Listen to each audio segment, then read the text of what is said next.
আসসালামু আলাইকুম রহমতুল্লাহ। আপনারা অনেকক্ষণ ধরে বসে আছেন ধৈর্যের সাথে, এর জন্য ধন্যবাদ। আমাদের আজকে আসলে pre immigration and policy making meeting. মূলত এই সমস্ত মিটিংগুলো ডে লং হয়। যেহেতু আমাদের গেস্টরা আসতে দেরি করছে, এই জন্য আমরা দ্রুত শেষ করার চেষ্টা করব। আর যেহেতু আমাদের একটা নিজস্ব বসার জায়গা হয়েছে এখন, ইনশাল্লাহ সামনে আমাদের অনেক প্রোগ্রাম এখানে হবে এবং ঢাকার মধ্যে আমাদের ইচ্ছা আছে আরো বিভিন্ন জায়গায় এরকম রেস্টুরেন্ট করার। তো এটা আমাদের যেহেতু প্রথম রেস্টুরেন্ট, এজন্য খুব ইম্পর্টেন্ট আমাদের জন্য, কারণ এটার অটোমেশনের উপর ডিপেন্ড করতেছে আমাদের পরবর্তী রেস্টুরেন্টগুলো। সো একটা বিজনেস যখন অটোমেশনে আসে তখন আরেকটা বিজনেস চালু করা যায়।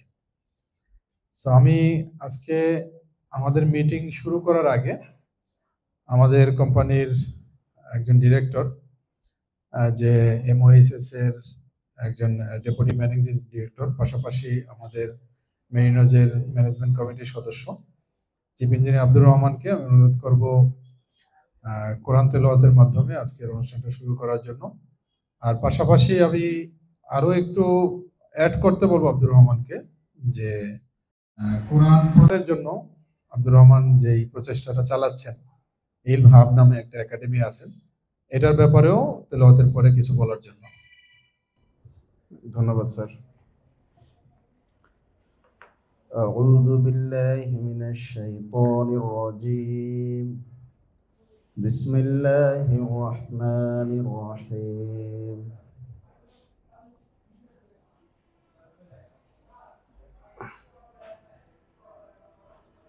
ألم نشرح لك صدرك ووضعنا عنك وزرك الذي أنقض ظهرك ورفعنا لك ذكرك فإن مع العسر يسرا إن مع العسر يسرا فإذا فرغت فانصب وإلى ربك فارغب। ধন্যবাদ সবাইকে। যে কোনো আসলে সভা হোক, যে কোনো এরকম মিটিং যাই হোক, সবসময় আল্লাহর নাম নিয়ে শুরু করা। তো আমরা মেরিনোজের যাত্রাটাও আল্লাহর নাম নিয়ে শুরু করলাম। ইনশাআল্লাহ আল্লাহ এতে বরকত দান করবেন। আর এর দ্বারা আমাদের হালাল একটা ব্যবসারও নতুন শাখা ইনশাআল্লাহ খুলে গেল। তো আল্লাহ যদি চায়, যেরকম কেএফসি সারা দুনিয়ায় ছড়িয়েছে, মেরিনোজ একদিন ছড়াবে ইনশাআল্লাহ। তো আমাদের ইলম হাব একাডেমি, এটা একটা অনলাইন একাডেমি। এটা পূর্বের নাম ছিল এসো তাজবিদ শিখি। আমাদের সাজ্জাদ, আমার হয়তো আরো কয়েক ফ্রেন্ডও পরিচিত। তো এখন এটার ওয়েবসাইট হয়েছে ইলম হাব একাডেমি। এখানে প্রসিদ্ধ কারি মাওলানা মুফতি সাহেবগণ ওনারা পড়িয়ে থাকেন। জুমে ক্লাস নেওয়া হয় পেড ভার্সনে, 40টা ক্লাস হয় তাজবিদ শেখার জন্য। তো এই কোর্সগুলো এখানে এখন 3টা কোর্স চালু আছে, এসো তাজবিদ শিখি, এসো শিফা শিখি, এসো নাজেরা শিখি। তাজবিদ মানে একদম বেসিক, বেসিক মানে তাও আপনি কোরআন ঠিকমতো পড়তে পারবেন 40 দিনের কোর্সটা করার পরে। আর শিফা হচ্ছে, অনেক সময় আমরা দেখি যে আমরা তাজবিদের সবকিছু জানি, যেমন গুন্না পারি, মাদ জানি, তারপরে আমাদের পড়া শুনলে মনে হয় যে আমরা বাঙালিদের মতো তেলাওয়াত করতেছি, মানে আরবি মনে হয় না। আর একটা মূল কারণ হচ্ছে আমাদের অ্যাকসেন্ট। এটা ঠিক করার জন্য সিফাতের কোর্সটা করতে হয়। এখন আপনার তাজবিদও হলো, সিফাতও হলো, তারপরেও দেখা যায় পড়তে গেলে পড়ার ফ্লুয়েন্সি থাকে না। সব কিছু চিন্তা, গ্রামার চিন্তা করতে করতে ফ্লুয়েন্সি নষ্ট হয়ে যাচ্ছে। এই ফ্লুয়েন্সি বাড়ানোর জন্য নাজেরা কোর্সটা, এই 3টা কোর্স আছে। তা আশা করি আমাদের ওয়েবসাইট হচ্ছে ilmhub.academy, ilmhub ilmhub.academy। ধন্যবাদ সবাইকে। ধন্যবাদ আব্দুর রহমান।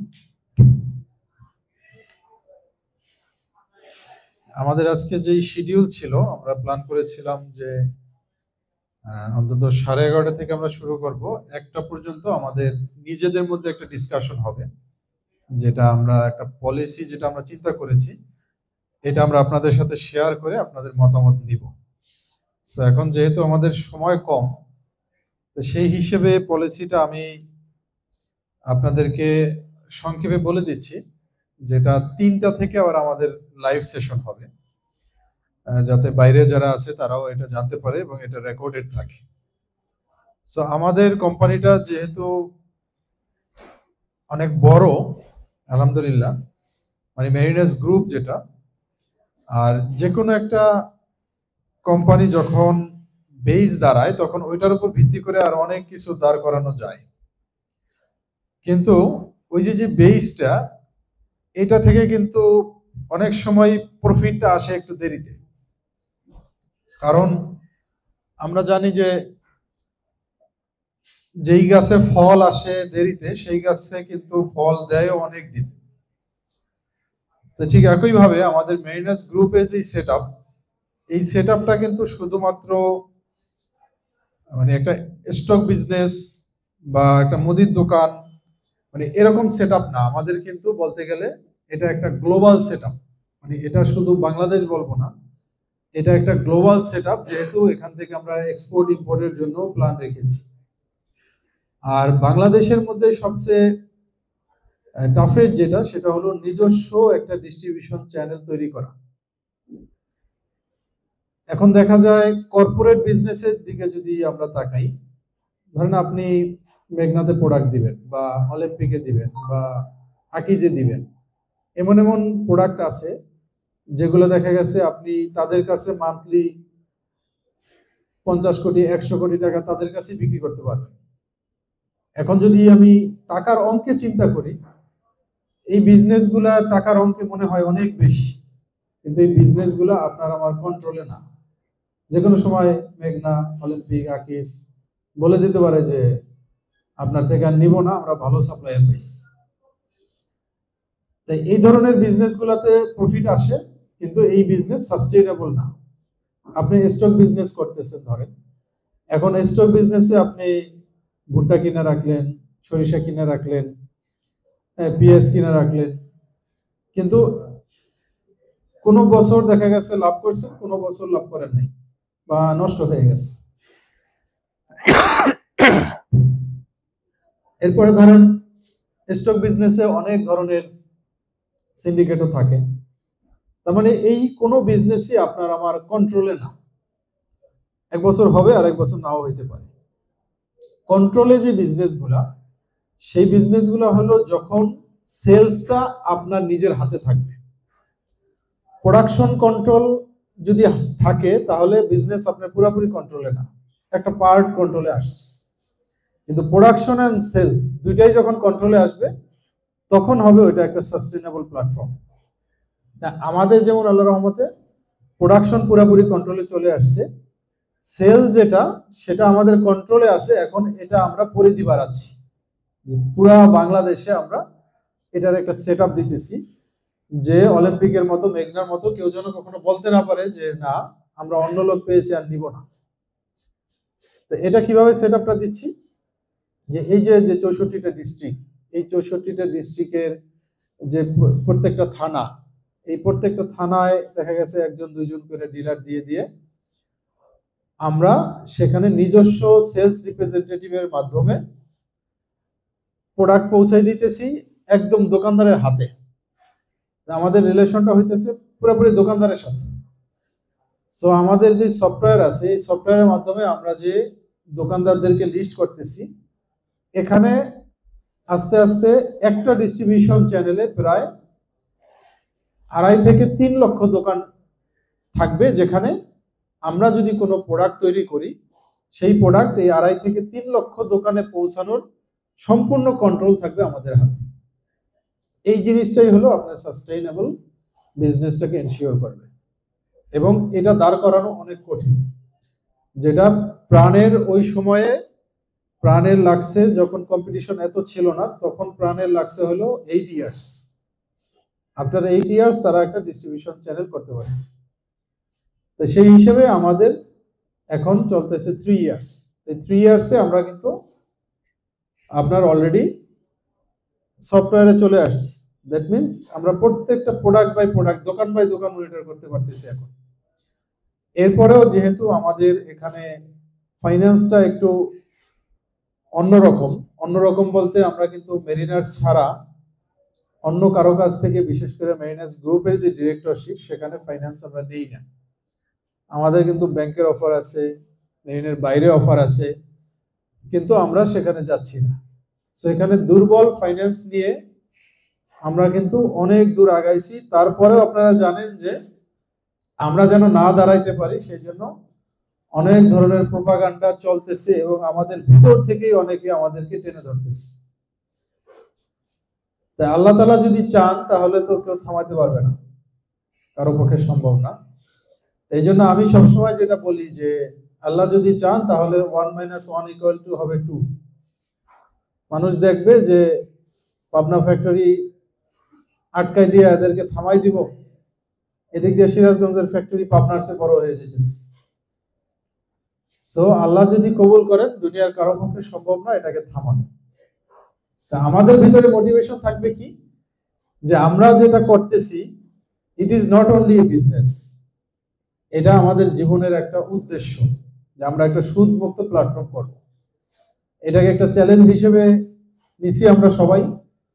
এটা একটা যুদ্ধের মতো, যে আমাদের অনেক শত্রু থাকবে, অনেকে আমাদের বাধা দিবে, অনেক ধরনের বৈরী পরিবেশের মধ্যে আমাদের আগাতে হবে, কিন্তু এগুলো আমরা করব, বাট আমরা ব্যাংক থেকে লোন নেব না, এটা ছাড়াই করব। আমাদের এই দুর্বল ফাইন্যান্স দিয়ে আমরা সবল কাজ করব, এটাই আল্লাহর ওয়াদা। যদি আমরা এটার উপর ইয়াকিন রাখি তাহলে সারা জীবন দেখবো যে 1 - 1 = 2 হয়েছে। এই যে আমরা পাবনা দৌড়াদৌড়ি করার এর মধ্যে তেমন সময় দিতে পারি নাই, এর মধ্যেই কিন্তু আমাদের এই মেরিনোসটা দাঁড়াই গেল। আল্লাহ তাআলা এটাকে দাঁড় করান। এখন এরকম একটা রেস্টুরেন্ট দেওয়া, এটা কিন্তু আমার মনে হয়, আমি যদি 100% বলি তাও ভুল হবে না, 100% মেরিনারের মনের মধ্যে একটা, যে একটা রেস্টুরেন্ট দিবে। অন্য অনেক লাইনে বিজনেস করে অনেকে, কিন্তু রেস্টুরেন্টের স্বপ্নটা কিন্তু আমাদের প্রত্যেক মেরিনারের মধ্যে আছে। কিন্তু এটা দেওয়া এত সহজ জিনিস না।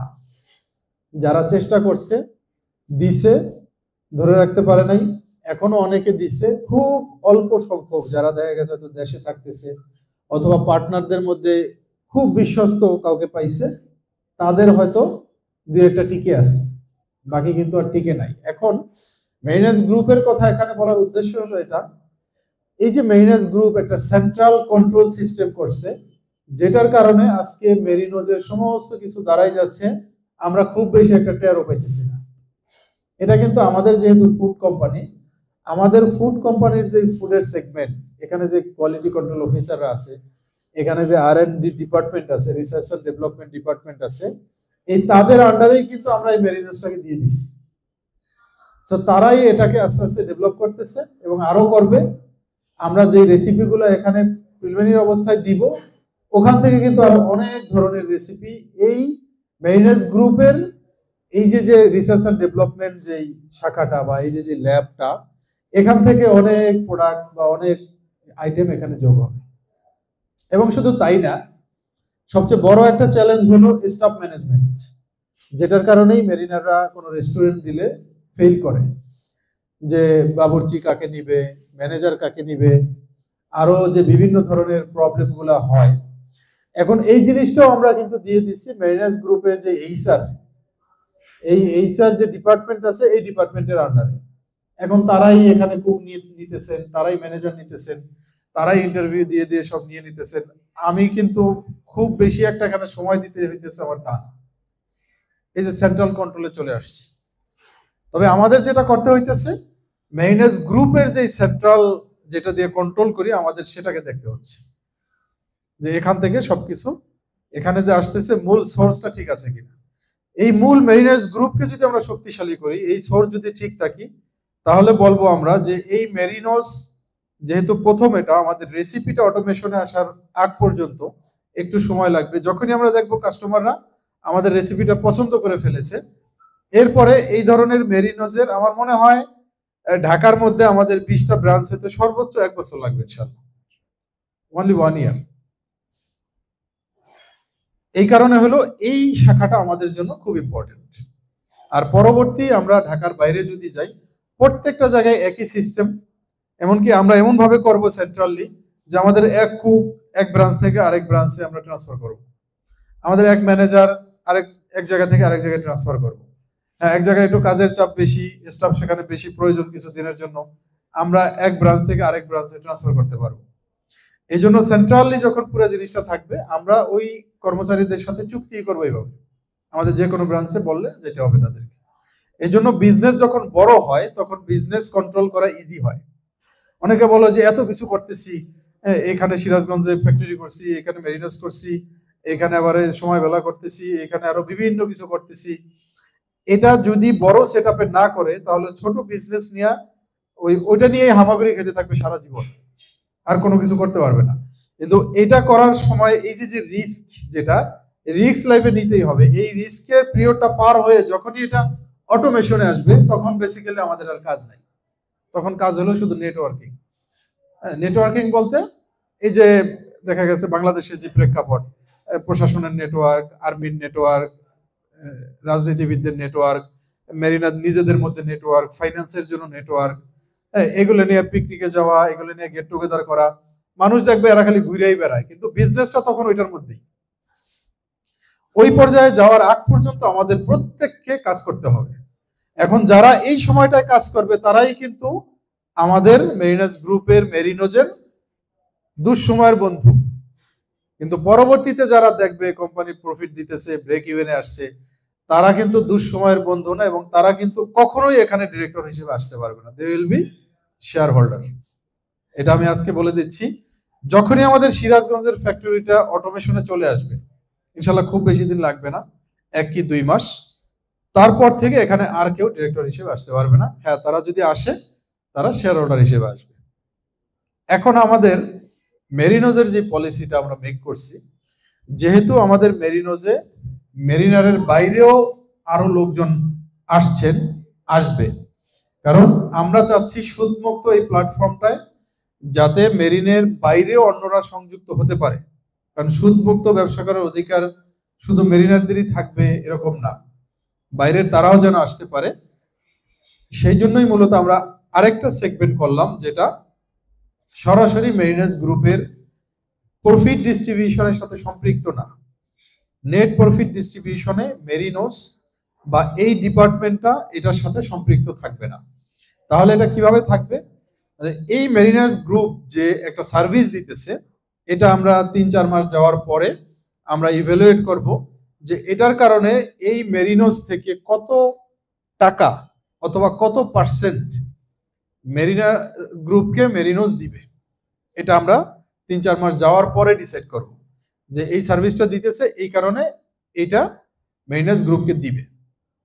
এরপরে হলো আমাদের যারা এখানে মেরিনের বাইরে আছে তারাও যেহেতু এখানে শেয়ার হোল্ডার, সো আমরা চাচ্ছি তাদের ভিতর থেকেও আস্তে আস্তে এরকম কেউ আসুক যে দেখা গেছে কন্ট্রিবিউশন রাখতে পারবে, এবং এটার কারণে পরবর্তীতে এই ডিরেক্টরের মধ্যেও সে আসতে পারবে। এই একটা গেটওয়ে আমরা তাদের জন্য ওপেন রাখবো। তো এই কারণে আমরা এখানে কোম্পানি ফরমেশনটা যেভাবে দিচ্ছি, কারণ কোম্পানি ফরমেশনের নিয়ম হলো যদি এটা প্রাইভেট লিমিটেড কোম্পানি হয় তাহলে এটা 50 জনের বেশি একটা কোম্পানিতে নেওয়া যাবে না। আমরা মেরিনাস গ্রুপে যেটা করেছি যে এখানে আমরা কয়েকটা সিস্টার কনসার্ন করেছি, এবং এখানে আমরা নেট প্রফিট হিসেবে প্রফিটটা আমরা ডিস্ট্রিবিউট করব, এবং অ্যাসেট ইকুয়ালাইজেশন হবে 3 বছর 4 বছর পর পর, প্রত্যেক সিস্টার কনসার্নের অ্যাসেট যেন একই হয়। কিন্তু এই জিনিসটা যেহেতু মেরিনের বাইরে অনেক লোক থাকবে, এইখানে পসিবল হবে না। এই জন্য আমরা এখানে 50 জনের অধিক নেওয়ার ক্ষেত্রে একটাই উপায় পাইছি, সেটা হলো এটা হবে একটা পাবলিক লিমিটেড কোম্পানি, যেখানে যত ইচ্ছা তত লোক আসতে পারবে, এবং পরবর্তীতে এটা চাইলে আমরা সুদমুক্ত ভাবে যদি কোনো অপশন পাই আমরা শেয়ার বাজারও ঢুকতে পারবো এটা নিয়ে। এখন এই প্রাইভেট লিমিটেড কোম্পানি যেটা হবে, এইখানে আমার অবজারভেশনে বিশেষ করে মেরিনাস গ্রুপে এবং মেরিনোজে যারা সময় দিয়েছে এবং যারা দেখা গেছে সব সময় কোম্পানি নিয়ে একটা পজিটিভ ধারণা রাখে, কমিউনিকেশনের লাইনে সবসময় হেড অফিসের সাথে যোগাযোগ রাখছে, আমার সাথে যোগাযোগ রাখছে, তাদের ভেতর থেকে আমি কয়েকজনকে এখানে সিলেক্ট করেছি যারা এই পাবলিক লিমিটেড কোম্পানিটার ফাউন্ডার ডিরেক্টর হবে এবং তারাই মূলত এই কোম্পানিটাকে ম্যানেজ করবে, কন্ট্রোল করবে এবং তারাই ডিসিশন মেক করবে। বাকি যারা থাকবে তারা হবে এখানে ওনার বা শেয়ার হোল্ডার এবং তারাও আরজেএসসি থেকে রেজিস্টার থাকবে। সো এখানে যারা থাকবে all are shareholder, that means owner, কিন্তু তাদের মধ্যে একটা শ্রেণী থাকবে যারা ম্যানেজমেন্টে থেকে কোম্পানিটা পরিচালনা করবে, দে উইল বি ডিরেক্টর, এবং সারা মাস তারাই মিটিং করবে, তারাই ডিসিশন দিবে এবং বাকি যারা শেয়ার হোল্ডার থাকবে এটা তাদেরকে মেনে নিতে হবে। তারা শুধুমাত্র অংশগ্রহণ করতে পারবে এজিএমে একটা অ্যানুয়াল জেনারেল মিটিং এ, ওই একটা মিটিং এ এসে তারা মতামত দিবে এবং ওই সময় আমাদের মেজর ডিসিশন গুলো হবে এবং ওই সময় আমরা ডিসিশন নিব শেয়ার হোল্ডারের মধ্যে থেকে কার কন্ট্রিবিউশন বেশি হয়েছে এবং কে ডিরেক্টর হওয়ার উপযোগী। তখন আমরা ওখান থেকে কিছু ডিরেক্টর নিব।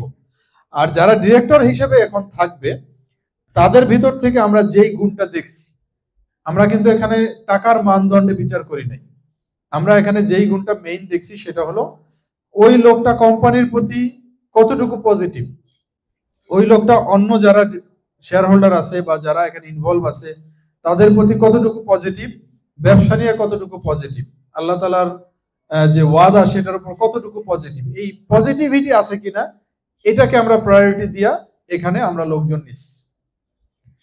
এবং তারা এখানে যারা আসছে তারা ফুল এই মেরিনোসটাকে কন্ট্রোল করবে, এরপর এখান থেকে ব্রাঞ্চ হবে সেগুলোও কন্ট্রোল করবে, ফাইন্যান্সের বিষয়গুলোও তারা দেখবে, সমস্ত কিছু তারা দেখবে। এবং এখানে যেই কোম্পানিটা হবে আমরা কিছু প্রস্তাবিত নাম দিয়েছি যে যেটা আমাদের পাবলিক লিমিটেড কোম্পানি হবে। তাই এই নামগুলোর ভিতর থেকে আমরা চুজ করব যে কোন নামটা আমরা রেজিস্ট্রেশনের জন্য দিব। এটা আমরা আজকালকের মধ্যেই সিলেক্ট করে ফেলবো, এরপর এটা চলে যাবে রেজিস্ট্রেশনের জন্য। এটার আন্ডারে মেরিনোস হবে একটা ব্রাঞ্চ। মেরিনোস কিন্তু কোম্পানি না, মেরিনোস হবে এই পাবলিক লিমিটেড কোম্পানির আন্ডারে একটা ব্রাঞ্চ। এখন সেই ক্ষেত্রে মেরিনোসটাকে আমরা রাখবো হলো চেইন রেস্টুরেন্টের জন্য।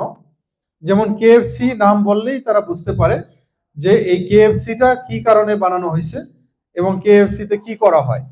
এই জন্য কেএফসি নাম বললে যাতে কনফিউজ না হয় মানুষ, এই কেএফসির আন্ডারে কিন্তু তারা অন্য কোনো কিছু করে নাই। তো ঠিক এই মেরিনোসটা একটা চেইন রেস্টুরেন্ট থাকবে, আমরা মেরিনোস ব্র্যান্ড দিয়ে অন্য কিছু করব না। যদি আমাদের এই কোম্পানির আন্ডার অন্য কিছু করতে ইচ্ছা করে, যেমন কি আসতে পারে, এখানে আসতে পারে হলো সুইটস।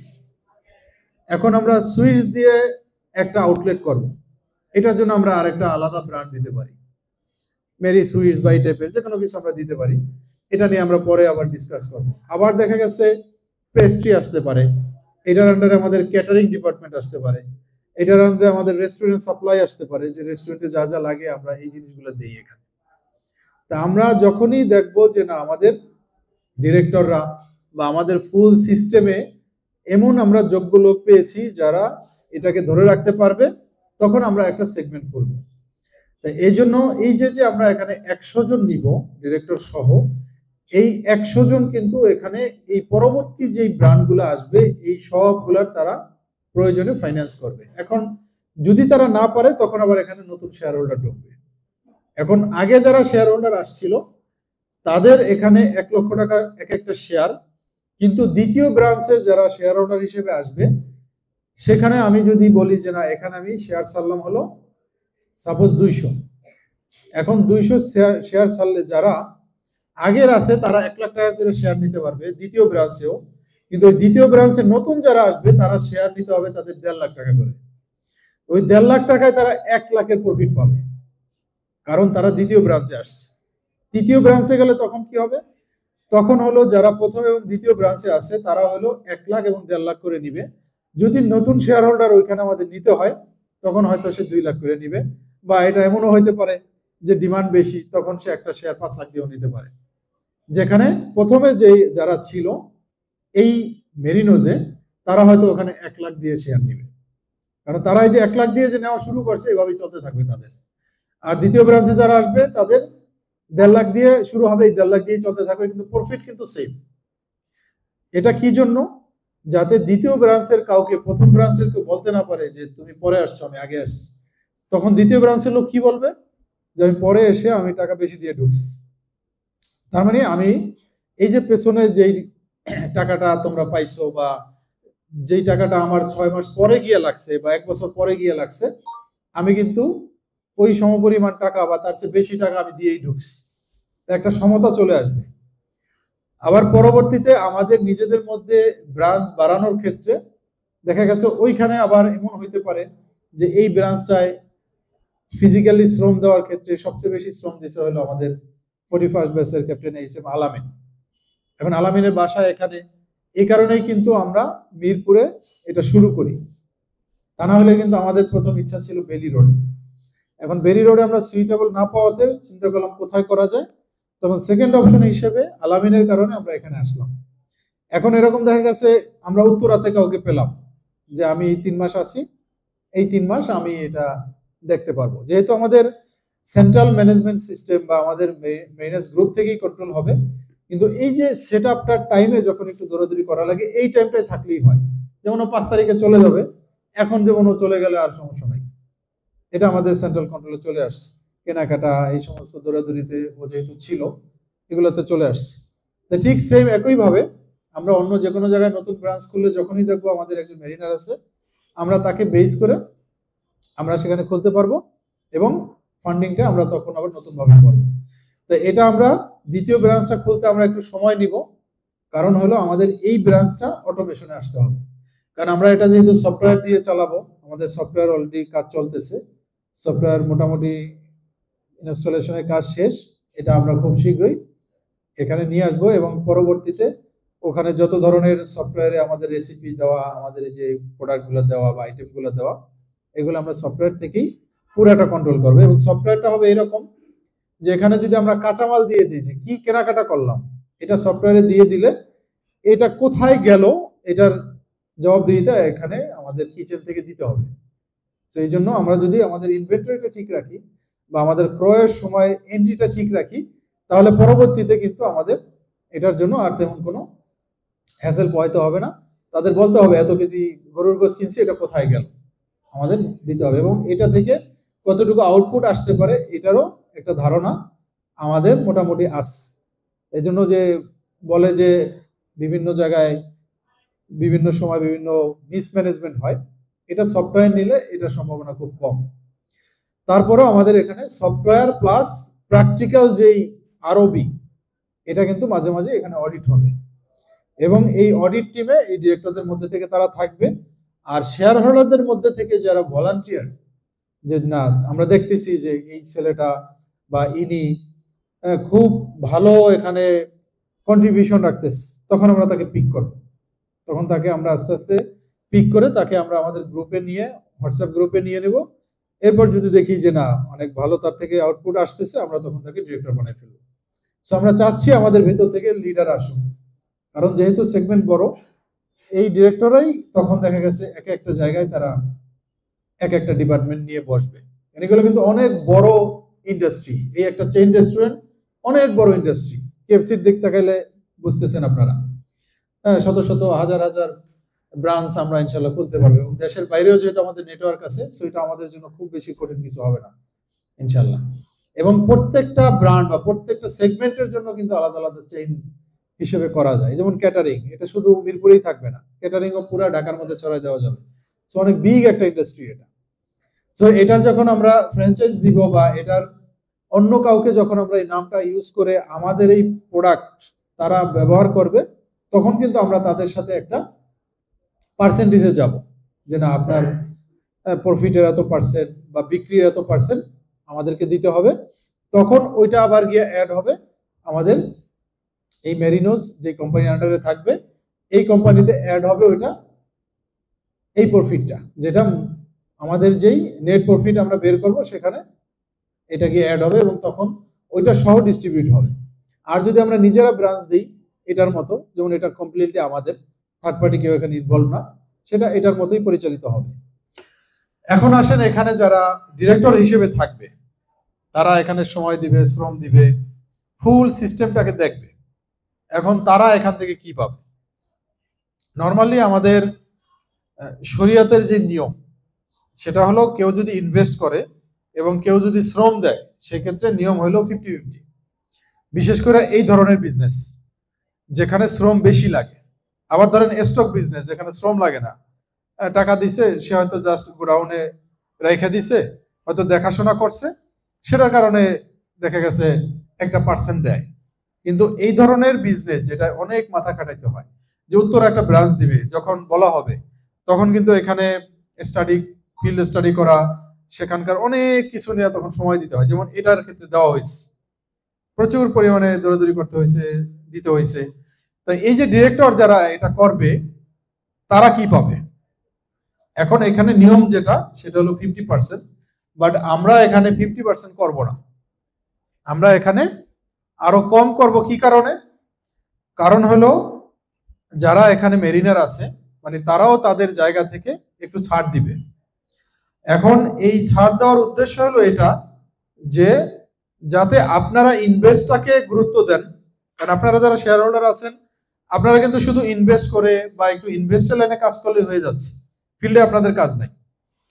আপনারা যেন ইনভেস্টের লাইনে গুরুত্ব দেন, বাকি এই ফুল ম্যানেজমেন্টের পার্টটা আমরা দেখতে পারি।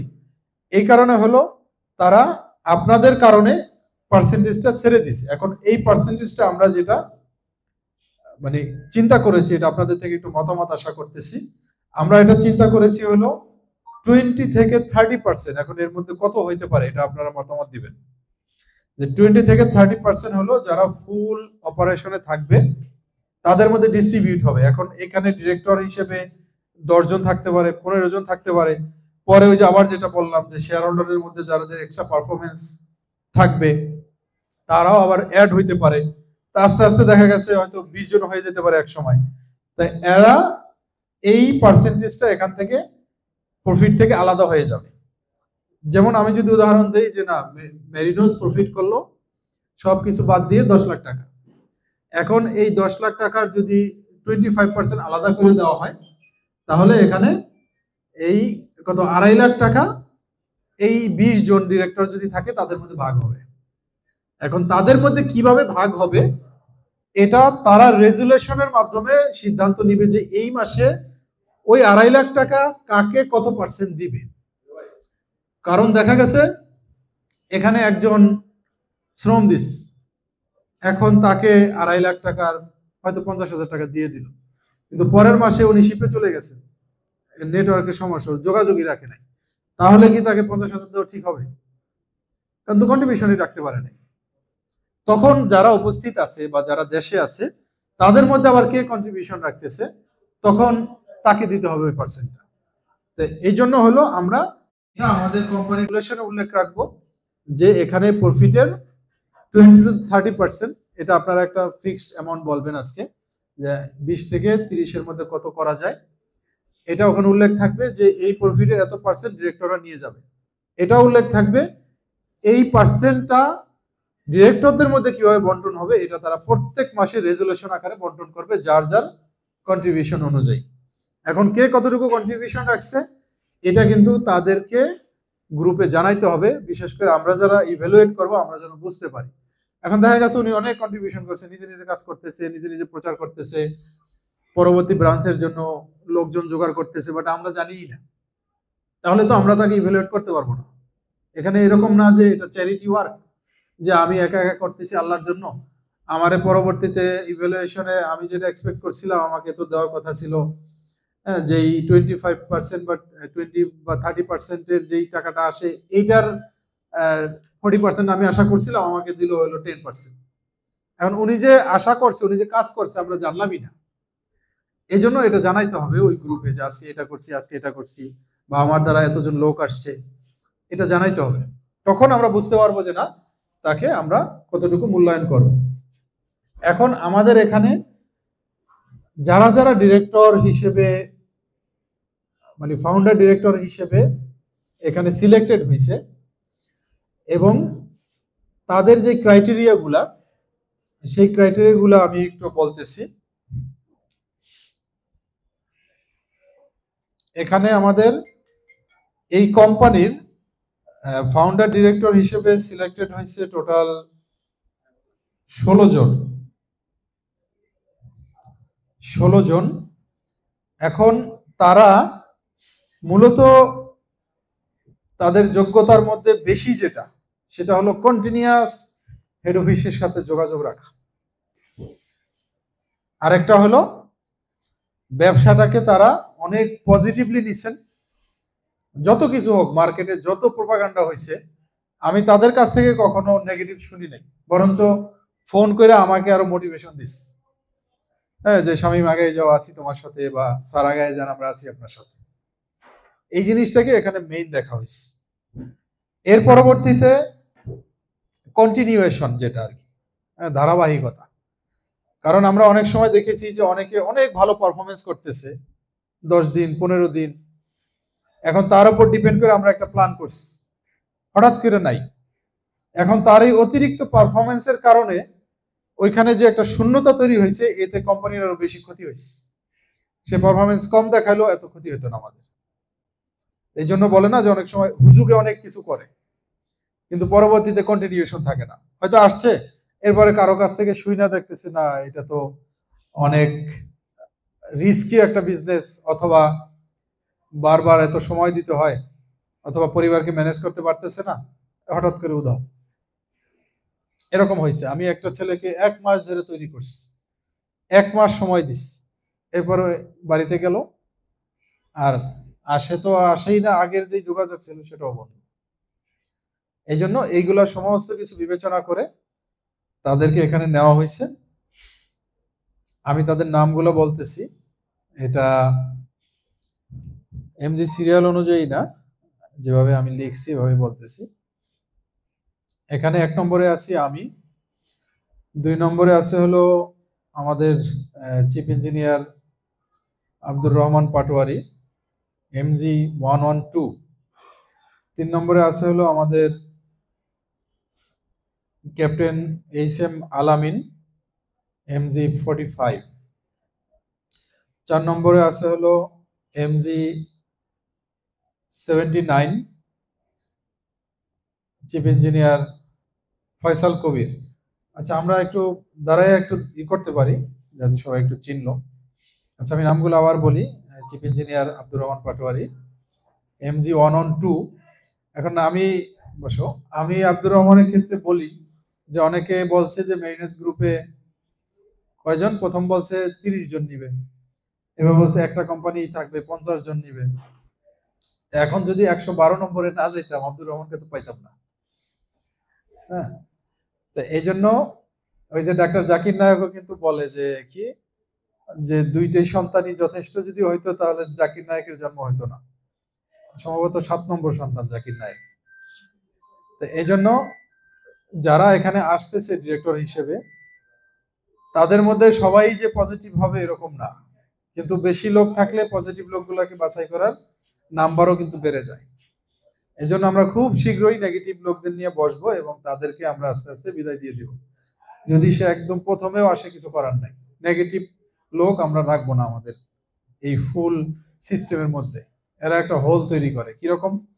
সে নিজে নেগেটিভ হয়ে বসে রয়েছে, নিজেও কিছু বোঝে না, কিছু জিজ্ঞাসাও করে না, আরেকজন যখন বাইরে থেকে তারা জিজ্ঞেস করে, তারাও নেগেটিভ করে। আমি আসছি, টাকা দিয়ে রাখছি, কবে কি হয় না হয় আল্লাহই জানে, দিছি, তুমি আসো দেখো। মানে কথার সুরই এরকম। এই ব্যবসা আর কি বুঝবে, সুদমুক্ত প্ল্যাটফর্মেরই কি বুঝবে? তো ব্যাংকে টাকা রাখবে তারা, ওখান থেকে সুদ দিবে, এটা তাদের জন্য হয়তো ভালো। এই জন্য বুঝে শুনে থাকতে হবে এখানে। আচ্ছা, এরপরে আছে আমাদের ক্যাপ্টেন এইচ.এম. আলামিন। আলামিন হলো 41st ব্যাচের, আমার ইমিডিয়েট জুনিয়র, আর এমজি নাম্বার হলো 45।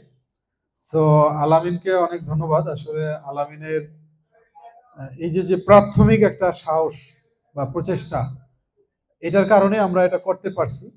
যেমন এখানে যেই জিনিসগুলো লোকালি লাগে, যেমন আমাদের যে মেরিনার্স গ্রুপের সেন্ট্রাল যেই ম্যানেজমেন্ট আছে, সেটাতে আমরা শুরু করে দিতে পারতাম, কিন্তু কিছু কিছু কাজ আছে। কিছু কাজ কি, এই যে সাইনবোর্ডটা দেখা গেছে উপরে ছিল, নিচের যেই 3 ফুট আর সাইনবোর্ড হলো উপরে, এখন আমাদের জায়গা দখল করছে, এখন বারবার বলতেছি এরা নামাবে না। তো ও কিন্তু ঠিকই স্থানীয় হওয়ার কারণে লোক আইনা ব্যাংকে নামায় ফেলেছে, কিছু করতে পারে নাই। হ্যাঁ, তো এই ধরনের জায়গাগুলোতে আমরা একজন মেরিনার লোকালি চাই, শুধু এই কারণে এরপরে এখানে যে মালিক, সে মালিকের সাথে যখন ও গিয়ে কথা বলছে, মালিক দেখে তো এলাকার ছেলে, আত্মীয় স্বজন চারপাশে বোঝাই, তো ওই মালিকও তখন চিন্তা করবে যে লোকাল ছেলেপেলের কাছে ভাড়া দিস। তো এই জায়গাগুলোতে যেমন আলামিনর জায়গা থেকে যে সাপোর্টটা দিছে, এর কারণে আমরা ইনিশিয়াল যে একটা ধাক্কা এটা সামলাইছি। এর পরবর্তী যেটা, এটা করা যায়, এটা আপনি স্টাফ দিয়েও করতে পারবেন। এরপরে আমাদের এখানে ফাউন্ডার ডিরেক্টর হিসেবে আছে চিফ ইঞ্জিনিয়ার ফয়সাল কবির। ফয়সাল কবির MG79 বসুন। তো ফয়সাল কবিরের ব্যাপারে বিশেষ করে না বললেই না, যে পাবনাতে যে আমি দৌড়াদৌড়িটা করলাম, এখানে ওই সময় আমার মানে সফর সঙ্গী হিসেবে ফয়সাল ছিল, আর ছিল কামরান। কামরান আজকেও আসছেন, এটা কাজে গেছেন।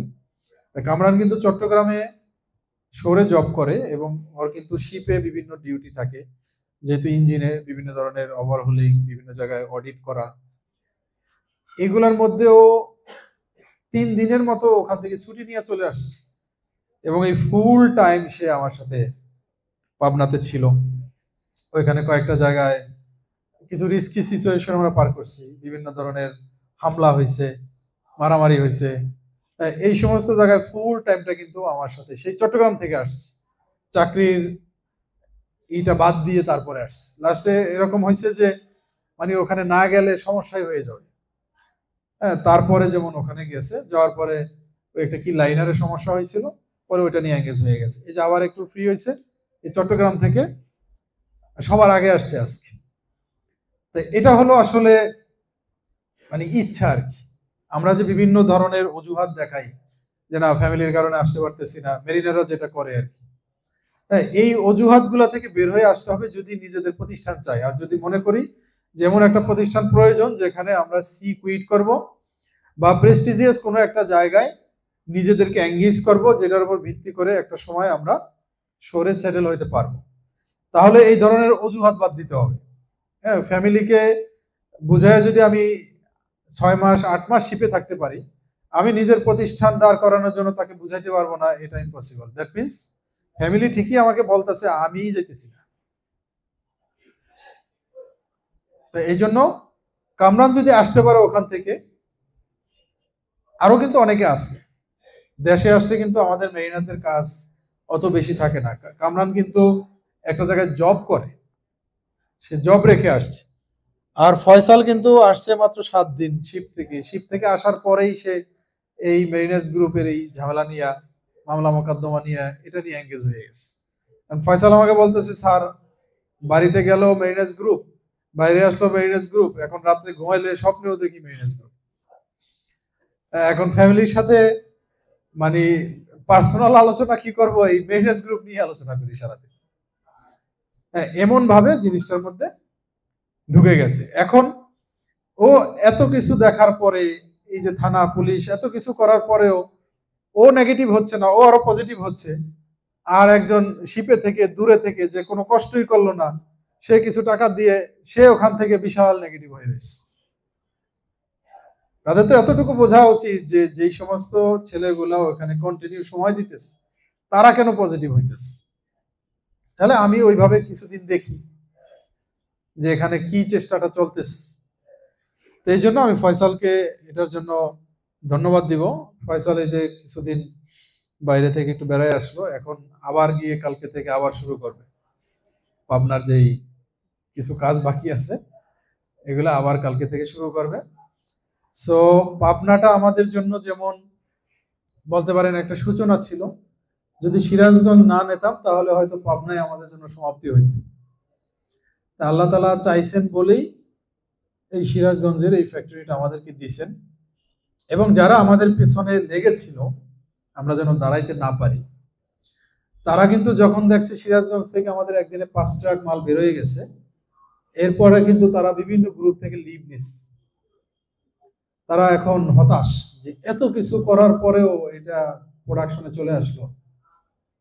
এমন কিছু নাই তারা করে নাই, প্রোপাগান্ডা থেকে শুরু করে, মানববন্ধন থেকে শুরু করে, সংবাদ সম্মেলন, সাংবাদিকদের নিয়ে, লোকালি গুন্ডাবান্ডা দিয়ে, সর্বহারা দিয়ে, থানা পুলিশ দিয়ে, আর্মি দিয়ে, পিবিআই দিয়ে, সিআইডি দিয়ে, র্যাব দিয়ে, এমন কোনো জায়গায় নাই যে তারা চেষ্টা করে নাই, কিন্তু এই সমস্ত চেষ্টাকে ব্যর্থ করে দিয়ে যখন আমি ওখান থেকে সুন্দর মানে ফুল সোমের কিছু মাল নিয়ে আসলাম, এই তখন এদের হয়ে গেল যে কি আবার কি করলো। হ্যাঁ, তো এটা আল্লাহ তাআলা চাইছেন দেখেই হয়েছে। তো এতে উপকার হয়েছে কি? উপকার হয়েছে, আমার অনেক উপকার হয়েছে। যেমন এখন আমি ওই পিবিআই, এনএসআই 20, 50, 40 জন ফোন দিল, আগের মতো এখন আর বিচলিত হই না। এখন তাদের সাথে দমক দিয়েও কথা বলতে পারি, কারণ এমন একটা নেটওয়ার্ক এখন হয়ে গেছে। এটা অনেক বড় একটা উপকার হয়েছে আমার জন্য, কারণ এরকম একটা কোম্পানি করতে গেলে এগুলা সামনে আরো আসবে। এখন যেহেতু আমি এই নেটওয়ার্ক গুলা পাইছি, তো আমি আমার জুনিয়রদের বা আমার ডিরেক্টরদেরকে আমি তৈরি করতে পারবো। তো এখান থেকে তারা আবার আস্তে আস্তে এই নেটওয়ার্ক গুলা আরো বাড়াবে। তো এই জন্য আমি বলি যে মেরিনার্স গ্রুপ যেভাবে কাজ করতেছে এবং যে নেটওয়ার্ক আছে, ইনশাল্লাহ আফটার 5 ইয়ার্স বাংলাদেশে আমাদের সামনে চোখ তুলে দাঁড়াবে এরকম প্রশাসনে হোক, পলিটিক্যাল হোক, আর্মিতে হোক, কারো ইনশাল্লাহ সাহস হবে না। ওই নেটওয়ার্ক আমাদের আছে এবং তারাও উইলিংলি চায় যে আমরা মেরিনাররা কিছু করি, তারা আমাদেরকে সাপোর্ট দিবে। কারণ মেরিনারদের ব্যাপারে আমি যতটুকু দেখছি প্রশাসনে, আর্মিতে, বিভিন্ন জায়গায় তাদের অনেক পজিটিভ ধারণা মেরিনারদের ব্যাপারে, যে মেরিনাররা আসলেই ভালো মানুষ, তারা দেশের জন্য অনেক কিছু করতেছে। সো তাদের পাশে গিয়ে দাঁড়াইলে তারাও একটা অনার ফিল করে। এই কারণে এই যে আমরা যে এমওএসএস করতেছি, এই এমওএসএস বিরুলিয়া যেটা আমাদের, এটা কিন্তু আমাদের প্রজেক্ট, কিন্তু পাশাপাশি আমরা কিন্তু আর্মি থেকে প্রস্তাব পেয়েছি এমওএসএস নাম দিয়েই সাভারে আরেকটা এমওএসএস করার জন্য। তা আমি বললাম যে এটা এমওএসএস থাকলে কোনো প্রবলেম আছে? না, কোনো প্রবলেম নেই। মানে তারা উইলিংলি এটা নিতেছে যে আমরা এমওএসএস আপনাদের, তো আপনারা শুরু তো করছেনই, এটা তো ইনশাল্লাহ হবেই, আমরা আপনাদের পাশে থাকতে পারলে আমরা গর্বিত হব যে না, এরকম একটা জিনিস করার ক্ষেত্রে আমরা কিছুটা হলেও অবদান রাখতে পারছি। এজন্য আমাদের এখন দুইটা এমওএসএস এর দুইটা জায়গা হয়ে গেছে, একটা বিরুলিয়াতে আর একটা সাভারে। সাভারেটা আমাদের সবচেয়ে one of the easiest project হবে, কারণ ওই জায়গা বলতে গেলে আমাদেরই 40 বিঘা জায়গা, আমাদেরই এক আন্টির, এনি টাইম উনি রেজিস্ট্রি দিতে রাজি আছে। তো আমরা ওটা নিয়ে প্ল্যান করতেছি, ওটার মাস্টার প্ল্যান আসলে আমরা শেয়ার করবো আপনাদের সাথে। এটা বলার উদ্দেশ্য হলো যে আমরা এখনো দাঁড়াই নাই, এখনো মানে ওই ছোট বাচ্চা যেরকম হাঁটে আবার উষ্টাখায় পড়ে, ওই পর্যায়ে আছি। এখনই আমাদের এরকম অফারগুলো আসতেছে। তো যখন ভিত্তিটা ওই পর্যায়ে যাবে, তখন কিরকম অফার আমাদের কাছে আসবে। কারণ আমি দেখছি হাজার হাজার মানুষ টাকা নিয়ে বসে আছে, কিন্তু রিলায়েবল জায়গা পাচ্ছে না, যে কারণে তারা ইনভেস্ট করবে। আমার কাছে এরকম অফার আসে যে এখানে ওনারশিপ চায় যে এখানে আমি 100 কোটি টাকা ইনভেস্ট করব, কিন্তু তাকে ওনারশিপ দিতে হবে। এখন সেখানে যদি আমরা থাকি তাহলে তার কোনো নাই, যেখানে টাকা দিতে বলি সেখানেই দিবে, কিন্তু শর্ত হলো কি আমাদের থাকতে হবে। তো এই জন্য এই যে ট্রাস্টের জায়গাটা, এটা যদি আমরা ধরে রাখতে পারি ইনশাআল্লাহ, আজ থেকে 5 বছর পর কোথায় যাবে। এখন এটা ধরে রাখার ক্ষেত্রে আপনাদের করণীয় কি? আপনাদের করণীয় হলো আপনারা শুধুমাত্র ফান্ডের লাইনে, ফাইন্যান্সের লাইনে আপনারা হেল্প করবেন। আপনারা শুধু এই কাজটা করলেই আমাদের সবকিছু দাঁড়ায় যাবে। এখন ফান্ডের লাইনে কতটুকু হেল্প করবেন? তাহলে যতক্ষণ পর্যন্ত এটা ব্রেক ইভেনে না আসবে। এটার অ্যামাউন্ট কত? এটা লাগতে পারে আরো 5 কোটি, লাগতে পারে আরো 10 কোটি, যতক্ষণ লাগবে আমাদের ততক্ষণ এটার জন্য চেষ্টা করতে হবে। কেন এরকম ভেরিয়েবল বললাম? কারণ এটা দাঁড় করানোর ক্ষেত্রে আল্লাহ তাআলা আমাদের পরীক্ষা করবেন। এবং আমি বললাম যে এখানে আস্তে আস্তে যারা সুদের সাথে সম্পৃক্ত এবং এখানে এসে বলতেছে আমি সুদমুক্ত কোম্পানিতে আসছি, ওই দিক দিয়ে ব্যাংকে সুদের সাথে সম্পৃক্ত, যদি তার প্ল্যান না থাকে যে না সে সুদেও থাকবে এখানেও থাকবে, আমরা কিন্তু খুঁজে বের করে তাদেরকে বের করে দেব। হ্যাঁ, একটা টাইম নিতে পারে যে না আমি এত মাসের মধ্যে বা ফিক্সড ডিপোজিট যেগুলো আছে আমি এত দিনের মধ্যে এটা উঠাই ফেলবো, একটা টাইম সে পাবে। যদি না হয়, আমরা যদি তাদের বের করে দেই, তাহলে কিন্তু তাদের বের করলে আবার আমাদের নতুন টাকা ঢুকাইতে হবে তাদেরকে আউট করার জন্য। এই কারণে কিছু টাকা আমাদের এক্সট্রা লাগতে পারে। আবার কিছু কিছু সময় এমন হয় যেমন কিছু অফার আসে যেটার জন্য কিছু এক্সট্রা টাকা ব্যাংকে রাখা লাগে। যেমন এখন কি অফার আসছে, যে মশলার লাইন, যেটা আমরা ইন্ডিয়া থেকে যদি মশলার লাইন আনি তাহলে ওরা বলছে ফুল সেট আপ করে দিবে, শুধু মেশিনারিজ ওরা চাইছে 1 কোটি টাকা। আমাদেরই এক সাপ্লায়ার প্লাস ওনার নিজস্ব ওয়ার্কশপ আছে, উনি চায়না থেকে নিজে কাস্টমাইজ করে একটা মশলার লাইন আনছে, যেটা একজনে একটা নিছে, উনি আরেকটা এক্সট্রা আনছে। এখন আমাদের বলতেছে যে আমি এই মশলার লাইন সহ এবং এই যে আমাদের অন্য অন্য আনুষঙ্গিক যে প্যাকিং মেশিন, তারপরে ফয়েল, ফুল সেট আপ সহ আমি ন্যাশনালি যেন সাপ্লাই দিতে পারেন এরকম একটা লাইন করে দিব, এই পুরাটা সহ আমাকে 50 লাখ দিবেন।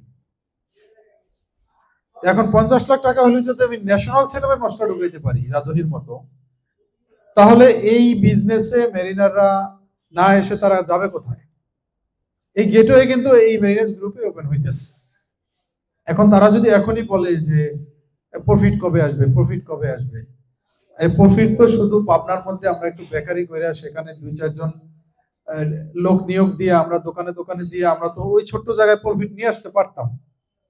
তখন কি হইতো, আবার আরেক ডিভিশনে গেলে আবার ওইখানে নতুন প্রফিটের জন্য যুদ্ধ করো, আরেক জায়গায় গেলে আবার করো, প্রত্যেকটা জায়গায় তো আলাদা। এখন তো আমরা ন্যাশনাল সেট আপ দিচ্ছি, এখন প্রত্যেকটা জায়গায় আলাদা আলাদা ভাবে প্রফিট যদি আমরা এক একটা জায়গায় 6 মাস বসে আনতাম, পুরো বাংলাদেশে আনতে আমাদের লেগে যেত 10 বছর, সেখানে আমরা যদি 3-4 বছরে বা 5 বছরে পুরো বাংলাদেশে আমরা একসাথে নিয়ে আসতে পারি, তাহলে ক্ষতিটা কি? এখানে আমাদের ফাইন্যান্স সাপোর্টটা একসাথে বেশি লাগবে, কিন্তু ওইটাই কিন্তু আমাদের ফাইন্যান্স সাপোর্ট একসাথে কম লাগবে, কিন্তু অ্যাজ এ হোল কিন্তু এটার চাইতে আরো 3 গুণ বেশি লাগবে। এটা ফুল দাঁড় করাইতে যদি আমাদের লাগে 50 কোটি, তাহলে একটু একটু করে প্রফিট দেখাই দেখাই আগাইতে আমাদের ওখানে যাবে হলো 200 কোটি। এই জিনিসগুলো হলো আমাদের মেরিনারদের বুঝতে হবে বিজনেসে। আচ্ছা, এরপরে আমাদের যারা আছে এখানে ডিরেক্টর হিসেবে, এরপরে আমি অনুরোধ করব আমাদের ক্যাপ্টেন সাজ্জাদুর রহমান সজীব, MG36 সজীব আমাদের এখানে একজন ফাউন্ডার ডিরেক্টর। এরপরে আছে এখানে আমাদের আরেকজন founder director Osman Gani, MG105। Osman একটু বাইরে গিয়েছে। এরপরে আমাদের এখানে যারা উপস্থিত আছেন তাদের মধ্যে আছে chief engineer Monir Hossain, Monir MG151 Monir from 43rd batch. এরপরে এখানে যারা উপস্থিত আছেন তাদের মধ্যে আর কেউ উপস্থিত নাই, বাকিদের আমি নাম ঘোষণা করতেছি। MG116 মাহবুব রেজা, MG116 মাহবুব রেজা। মাহবুব রেজা দেশে আছে কিন্তু শিপে চলে যাবে দেখে খুলনা গিয়েছে বাবা মার সাথে দেখা করতে, বাবা মার সাথে দেখা করে আসবে, এই জন্য আসতে পারে নাই। এরপরে আছে হলো আমাদের MG09 নূরে আলম। নূরে আলম একটা আর্জেন্ট কাজে চলে গিয়েছে হলো রাজবাড়ী, ওখানে জমি জমা সংক্রান্ত একটা কাজে, না হলে আজকে আসতো। আলম ঢাকায় থাকে। এরপরে আছে হলো MG127 chief engineer MD Abdullah বাকি। 127 ও আসতো, ও গ্রামের বাড়ি গেছে, আজকে ওর একটা ঢালাইয়ের কাজ আছে, ওখানে থাকতে হবে এই কারণে। এরপরে আছে এখানে MG167 জুবাইর ইসলাম নাইম। ওর আজকে ভাইবা আছে, ডিজি শিপিং এ আছে, এই জন্য ফিক্স টাইমটা দিতে পারে না, তবে সন্ধ্যার পরে আসবে আশা করি। এরপরে এখানে আছে MG91 শিপে আছে এখন, MG91 chief engineer Khaled Mahmud. এরপরে আছে MG95 চিফ ইঞ্জিনিয়ার মুশফিক। এরপরে আমাদের এখানে ডিরেক্টরদের মধ্যে থেকে আরো একজন আছে, এটা হলো MG37 ক্যাপ্টেন আলী হায়দারও শিপে আছে। সো আপনারা জানেন যে আলী হায়দারের ওয়াইফ মানে আমাদের শ্রদ্ধা ভাবিও এখানে একজন ডিরেক্টর। সো ভাবি এখানে মেরিনোজেরও একজন শেয়ার হোল্ডার। এখানে ভাবির পক্ষ থেকে এবং আলী হায়দারের পক্ষ থেকে আলী হায়দারের ভাই এসেছে। ভাই কোথায়? আবুল কাশেম ভাই না, ভাই এসেছেন এখানে। আর এমনি আমাদের এখানে যারা কন্ট্রিবিউশন রাখছেন কোম্পানির জন্য, সবসময় পজিটিভ ছিলেন, তাদের মধ্যে থেকে একজন ফাউন্ডার ডিরেক্টর হিসেবে ফিমেল আসবেন। তিনি হলো MG31, আমাদের মমতাজ ভাবি। ভাবি এখানে ফাউন্ডার ডিরেক্টর হিসেবে থাকবেন। আর এখানে ভাবির সাথে স্যারও জড়িত আছেন, এবং ভাবি প্লাস স্যার, এবং তাদের সাথে আরো দুইজন আছে, মানে দুইজন হলো ব্যাচমেট আর কি। স্যার হলো ফিশারিজের 6 batch, chief engineer Abdul Alim sir, অনেকেই চেনে, অনেকে এখানে জবও করছে তার সাথে। আরেকজন হলো চিফ ইঞ্জিনিয়ার শামসুজ্জামান স্যার।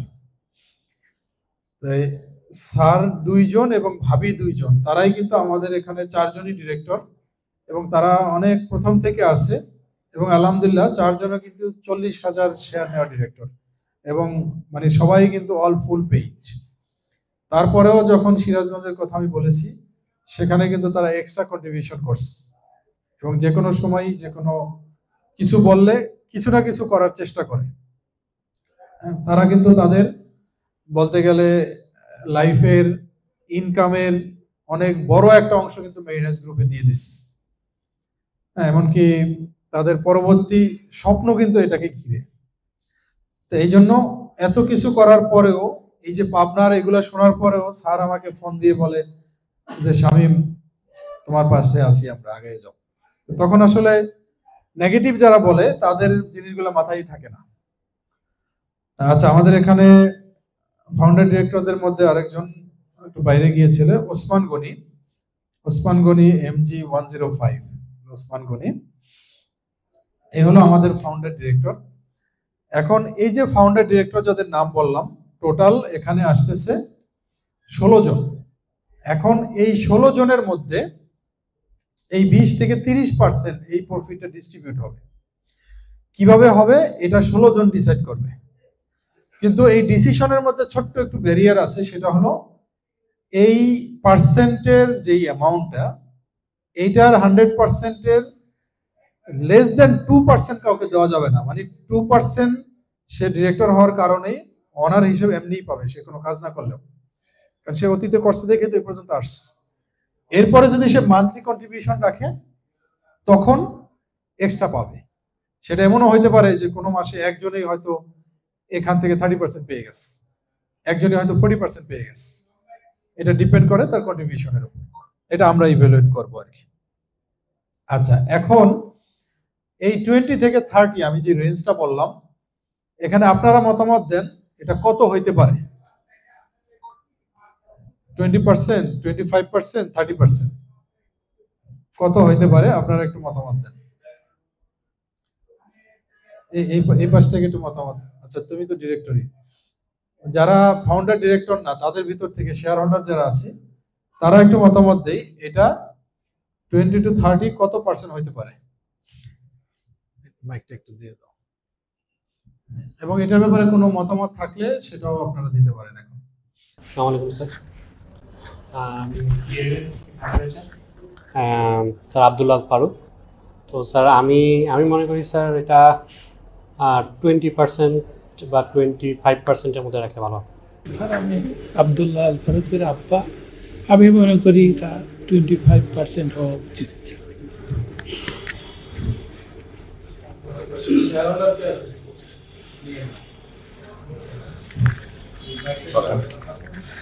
আসসালামু আলাইকুম স্যার। স্যার কোশ্চেনটা কি ছিল, ফাউন্ডিং যারা মেম্বার আছে তাদের। আচ্ছা, তুমি তো পরে আসছো, এখানে হলো যারা পুরা কোম্পানি মানে ফুল সিস্টেমটা দেখাশোনা করবে। নর্মালি শরিয়ত সম্মত নিয়ম হলো 50-50, কিন্তু যেহেতু এখানে মেরিনার প্লাস দেখা গেছে আরো অনেক ব্রাঞ্চ হবে, তোমাদের যারা শেয়ার হোল্ডার আছে তারা ফাইন্যান্সটা দেখবে, যেহেতু এই কারণে এটা একটু কমায় দিতেছি আমরা। এটা 20 থেকে 30% প্রফিটের, এটা তারা পাবে। এখন ওই 20 থেকে 30%-এর মধ্যে কত পার্সেন্ট হইতে পারে আমি একটা রেঞ্জ দিচ্ছি, এখন এটা ফিক্সড করতেছি আর কি। এরপরে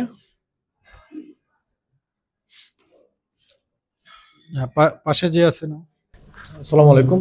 25% প্রথম অবস্থায় যদি 25% থাকে, তাহলে পরবর্তীতে যখন বিজনেস আরো ভালো হবে তখন 30% হতে পারে।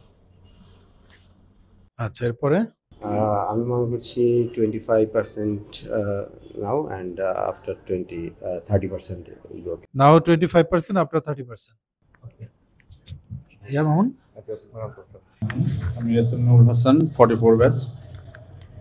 আমার অপিনিয়ন হচ্ছে এখন যেহেতু এটি ইনিশিয়াল স্টার্টে, তো 25% এখন, আর যখন এটা রানিংয়ে চলে আসবে তখন আমরা 30% পর্যন্ত আশা করতে পারি। আসসালামু আলাইকুম, আমি ইমদাদ হোসেন, MG135। আচ্ছা, এটা একটা ভালো ডিসিশন যে ওনারা আমাদের জন্য শ্রম দিচ্ছে, কারণ আমরা হয়তো রিমোটলি থেকে অনেক কিছু দিতে পারি না। ফার্স্টলি হচ্ছে হয়তো বা আমরা সেখানে থাকি এবং কি হয়তো আমরা ঢাকাতে থাকি না, যেহেতু এখানে ওনারা পরিশ্রম দিচ্ছে, অবশ্যই ওনাদের একটা অনারিয়াম হওয়া উচিত। এক্ষেত্রে প্রফিট যেহেতু থাকবে, হয়তো লসও হতে পারে। সব কিছু চিন্তা করে ইনিশিয়ালি যেটা চিন্তা করা যায়, আমি মনে করি 25% থেকে শুরু করলে ইনশাল্লাহ ভবিষ্যতে আরও আস্তে আস্তে এটা ইনক্রিজ করা যাবে। Thank you. আচ্ছা ঠিক আছে, আসো। আমি এমডি সিরাজুল হক, MG27। তো যেহেতু আমাদের এই বিজনেসটা নতুন করে শুরু হচ্ছে, সেক্ষেত্রে শুরুতে সম্ভবত 20% দিলে পরবর্তীতে অবস্থা বুঝে বাড়াই দেওয়া যেতে পারে। আমি তরিকুল ইসলাম, NMI 3rd বেস। তো আমার মনে হয় 25% দিলেই মনে হয় বেটার হবে। আচ্ছা, ধন্যবাদ আপনাদের মূল্যবান মতামতের জন্য। আচ্ছা, এখন আমি একটা ডিসিশন দেই না, সবাই মানবেন তো? আশা করি মানবেন। কারণ সবাই বলতে শুধু কিন্তু আপনারা না, এখানে যারা ইনভেস্ট করছে সবার কথাই বলতেছি, যারা এখানে নাই তারাও শুনবে আমাদের এই ভিডিও, দেখবে। তো তাদের সবার উদ্দেশ্যেই বলা। সো এটা যেহেতু একটা চেইন রেস্টুরেন্ট এবং এটা আস্তে আস্তে আরও অনেক এক্সপান্ড হবে, তবে প্রথম রেস্টুরেন্ট দিতে কিন্তু পরিশ্রম অনেক বেশি, পরেরগুলোতে পরিশ্রম কম। আবার যারা এখানে ইনভেস্ট করতেছে তাদের ক্ষেত্রেও কিন্তু প্রথম রেস্টুরেন্ট হিসেবে প্রফিট আসবেও দেরিতে, পরেরগুলোতে কিন্তু প্রফিট আসবেও অনেক তাড়াতাড়ি। তার মানে তাদের টাকাটাও কিন্তু এখানে মানে তাদেরকে প্রফিট দিবে কিছুদিন পরে। তো সেই কারণে উভয় পক্ষেরই এখানে একটা স্যাক্রিফাইস আস। তো এই জন্য আমার মনে হয় এখন আমরা 20% করতে পারি, 20% তারা নিবে, এবং পরবর্তীতে আমরা ব্রাঞ্চ যখন বাড়াবো, যেমন দ্বিতীয়টা যখন আমরা করব, ওই সময় আমরা দেখব যে বিজনেসটায় প্রফিট কেমন আসতেছে বা তাদের কষ্টটা কেমন হচ্ছে, ওই হিসাব করে দ্যাট ক্যান বি 25। এরপরে ব্রাঞ্চ আরও বাড়লে এটা 30 পর্যন্ত যাইতে পারে। আপাতত আমরা 30-র উপরে আর যাব না। সো এখন আমাদের যেই কোম্পানি যেটা এখন ফর্ম হবে, সেখানে আমাদের রেজুলেশনে বা আমাদের মেমোরেন্ডামে এটাই এভাবে লেখা থাকবে যে ফর দিস আউটলেট বা এখনকার সিদ্ধান্ত অনুযায়ী প্রফিটের 20%, এবং যেটা পরবর্তী এক্সপান্ড হইলে 25% বাড়ানো যাবে, যেটা রেজুলেশনের মাধ্যমে আমরা করতে পারবো। এবং এটা শুধুমাত্র এই আউটলেট না বা এই মেরিনোজেই না, হতে পারে আমাদের মেরিনোজের দ্বিতীয় ব্রাঞ্চ শুরু হওয়ার আগে আমাদের অন্য ব্র্যান্ডে একটা সুইটসের আউটলেট বের হয়ে গেছে, এটাও হইতে পারে। হ্যাঁ, তো এই জন্য যেটাই আসুক না কেন, অ্যাজ এ হোল এখানে নেট প্রফিট বন্টন হবে। আচ্ছা, ধন্যবাদ আপনাদের। এখন আমাদের এই কোম্পানি ফরমেশনের জন্য আপনাদের কাছে ডকুমেন্ট চাইবে খুব শীঘ্রই, কারণ প্রত্যেকের ডকুমেন্ট লাগবে এবং আপনাদের প্রত্যেকের টিন সার্টিফিকেট লাগবে। যাদের ট্যাক্স আইডেন্টিফিকেশন নাম্বার নাই তাদেরও কিন্তু টিন নাম্বার করতে হবে, যারা ডিরেক্টর আছে তারাও, যারা শেয়ার হোল্ডার আছে তারাও। কারণ আপনাদের শেয়ারটা আরজেসি থেকে রেজিস্ট্রি হবে, যেটা শুধু আপনি না, আপনার পরবর্তী জেনারেশনও অ্যাজ পার মুসলিম ল কয় ছেলে কয় মেয়ে ওই হিসেবে আবার তারা কিন্তু এখান থেকে ভাগ পাবে। তো এই জন্য আমরা যেহেতু জিনিসটাকে একটু বড় পরিসরে চিন্তা করছি, এই জন্য দেখবেন আপনাদের কাছ থেকে আমরা টাকা নিচ্ছি, কিন্তু কারোর সাথে কিন্তু আমরা কোনো ডিড করি নাই।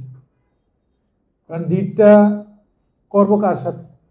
আপনারা এক পার্টি, আবার এখানে ধরেন আমরা 10 জন মিলে হইলাম আরেক পার্টি।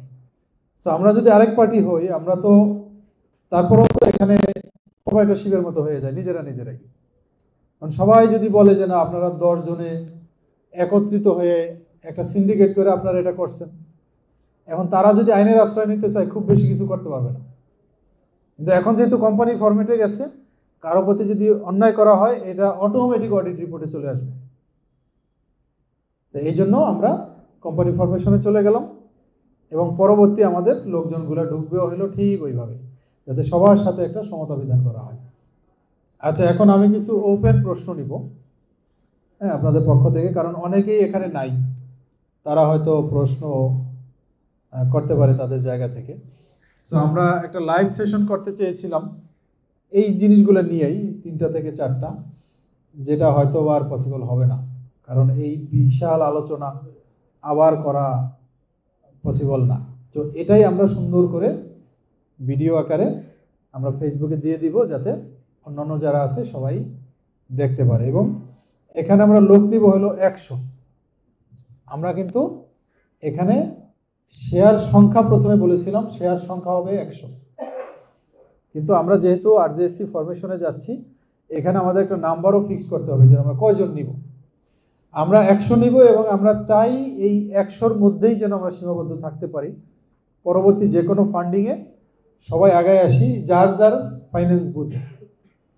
কেউ দেখা গেছে হয়তো তার অন্য লাইনে বার্ডেন নাই, সে এখানে কন্ট্রিবিউট করতে পারে, সে 10টা শেয়ারও নিতে পারে।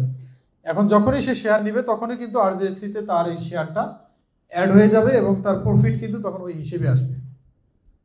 সো উনি যদি শেয়ার নেয় অন্যদেরও ক্ষতি নাই, অন্যরা যদি না নেয় তারও কোনো লস নাই, যার যার হিসেবে সে পাবে। আমরা পরবর্তী একটা আউটলেট যদি দেই যে না এখানে আমাদের 2 কোটি টাকা লাগবে, আমরা চেষ্টা করবো উপর থেকে 2 লাখ করে দিয়ে দিব। এখন কেউ 1 লাখ দিল, অবশ্যই এর মধ্যে কেউ না কেউ থাকবে যে 3টা শেয়ার নিবে।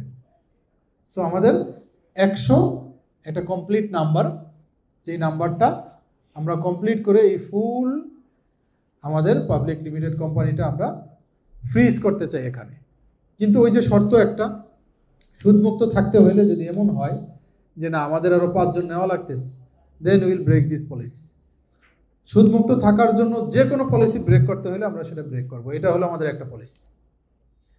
আমাদের মূল পলিসি কি? সুদমুক্ত থাকতে হবে। দ্বিতীয় পলিসি কি? যে সুদমুক্ত থাকতে হলে যদি অন্য সমস্ত পলিসি ভাঙতে হয়, আমরা সেখানে অন্য সমস্ত পলিসি ভাঙবো, কিন্তু সুদমুক্ত থাকবো। এটা হলো 2 নম্বর পলিসি। ঠিক আছে? পরে আবার বলবে যে 100 বলছিলেন, এখন আবার লোক নিতেছেন কেন? এটা এই জন্য এখনই বলে দিলাম যে কেন নিব আমরা এই উদ্দেশ্যে নিব। এমন হতে পারে এমন একটা প্রজেক্ট আমাদের, যেটা আমরা শুরু করলে আমাদের জন্য ফুল সিস্টেমের জন্য অনেক লাভবান হয়। যেমন বিদেশি কিছু প্রজেক্টের অফার আমি এখন পাচ্ছি, ইউএনের কিছু প্রজেক্টের অফার কিন্তু আমি এখন পাইতেছি, জাতিসংঘের কিছু প্রজেক্টের অফার কিন্তু আমি এখনই পাইতেছি। এগুলো অনেক বড় বড় অফার, মানে যেগুলো মানুষ খুঁজে সারা জীবনেও পায় না। এখন ওই সমস্ত জায়গায় এমন হতে পারে যে না আমাদের এখন টাকা বেশি লাগবে, সবাই মিল্লা কইরাও পারতেছি না, তখন আমরা বাইরে থেকে লোক নিলাম, সমস্যা কি? এই ধরনের জায়গায় আর কি। আমি অফারগুলো আস্তে আস্তে দিব, তবে তার আগে আমাদের সিরাজগঞ্জটা অটোমেশনে আসতে হবে। এই জন্য আপনারা যার যার জায়গা থেকে সিরাজগঞ্জে ফান্ডিংয়ের জন্য আগে আসেন, যেখানে আমরা বড় একটা মেশিনারি সেট আপ পাইছি, যেটার বাজার মূল্য হিসেবে দেখছি 2.5 কোটি টাকা, যেটা উনি আমাদেরকে ফাইনালি 60 লক্ষ টাকায় দিতে রাজি হয়েছে। এবং এই সেট আপটা আমরা আনতে পারলে আমাদের ফুল সিরাজগঞ্জের চেহারাই চেঞ্জ হয়ে যাবে। ওখানে ঢুকলে মনে হবে একটা ইন্ডাস্ট্রিয়াল লুক, কারণ ওখানে আমাদের টানেল ওভেন যেটা, মানে যেটা হলো মূল বিস্কিট, যেটা আমরা তো এখন যেটা করতেছি কুকিজ সফট ডো দিয়ে, যেটা মূল বিস্কিট যেটা, আমরা ওটাই চলে আসবো। আমরা লেক্সাস বের করতে পারবো, আমরা ওই যে পপ যেটা এটা বের করতে পারবো, আমরা নাটি বিস্কিট বের করতে পারবো, আমরা ওই যে আরও যে ধরনের বিস্কিট আমরা খাই, হ্যাঁ, যেগুলো হলো শক্ত, এনার্জি আছে, এনার্জি বের করতে পারবো। এ ধরনের যত বিস্কিট আছে আমরা সব বের করতে পারবো যদি আমরা ওই সেট আপটা আনতে পারি। পাশাপাশি আমাদের নিমকির একটা আলাদা সেট আপ আছে ওখানে। এরপরে ওইটা আনতে পারলে আমাদের টোস্ট যেটা আমরা করতেছি এখন, এই টোস্টের চাহিদা কিন্তু বাড়তেছে আমাদের, এটা আরও মানে কয়েক গুণ বড় একটা সেট আপ আছে ওখানে, আমরা সেটাও পাবো। আমাদের সুইট টোস্ট, তারপর এমনি টোর যারা খাইছেন তারা দেখছেন আমাদের এটার মান কিন্তু বাংলাদেশের ব্র্যান্ডেড যে 5টা কোম্পানি যদি বলি সেখানে কিন্তু স্থান পাওয়ার মতো। সো এই জন্য আমাদের এই জায়গাগুলোর সেট আপ এখন থেকে বড় করতে হবে। তো এই জন্য কে কীরকম পারবেন আমি এটা মানে বলবো না, তবে আমি এটা বলবো যে আপনারা আপনাদের সাধ্য অনুযায়ী আগে আসেন, এটা সম্মিলিতভাবে প্রত্যেকের জন্যই উপকার হবে। আরেকটা হলো আমরা একটা ডিক্লারেশন দিতেছি 2-1 দিনের মধ্যে, আমাদের যে শেয়ার ভ্যালুটা এখন আমাদের যেটা আমরা ডিক্লেয়ার দিয়ে আনতেছি যে এককালীন যদি 10,000 শেয়ার নেয় তাহলে 125 টাকা করে, এবং এটা কিন্তু আমাদের এই শুধুমাত্র সেপ্টেম্বরের মধ্যে যদি কেউ নেয় তাহলে কিন্তু এখানে একটা বড় ডিসকাউন্ট আছে। শুধু সেপ্টেম্বরে ডিসকাউন্টটা কত আসবে এটা আমরা জানাই দিব। আর যারা আগের আছে এখানে আগের যারা আছে অলরেডি তাদের কিস্তি পূর্ণ হয়ে গেছে, তাদের টাকা তারা দিয়ে দিচ্ছেন, তারা যদি নেয় তাহলে তাদের জন্য একটা সুপার ডিসকাউন্ট আছে, মানে যেটা আমি সবার সামনে বলবো না আর কি, তাদেরকে ইন্ডিভিজুয়ালি জানাবো। যারা আগে টাকা দিয়ে দিয়েছেন তারা যদি এক্সট্রা কন্ট্রিবিউশন রাখেন তাদের জন্য একটা বড় ডিসকাউন্ট আছে। আর সেপ্টেম্বর শেষ হলে অক্টোবরে যখন আসবে তখন আবার আগের অবস্থায় ফিরে আসবে। নভেম্বরে যখন আসবে তখন যেই শেয়ার ভ্যালু আছে এটার থেকে প্রত্যেকটা মিনিমাম 10% বাড়বে, ডিসেম্বরে এটা 20% বাড়বে, জানুয়ারিতে গিয়ে এখানে প্রত্যেকটা শেয়ার ভ্যালু সর্বনিম্ন 150 টাকার উপরে হবে, সেটা সে যেই স্কিমেই নেই। এককালীন দিলেও তাকে 150 করে গুনতে হবে।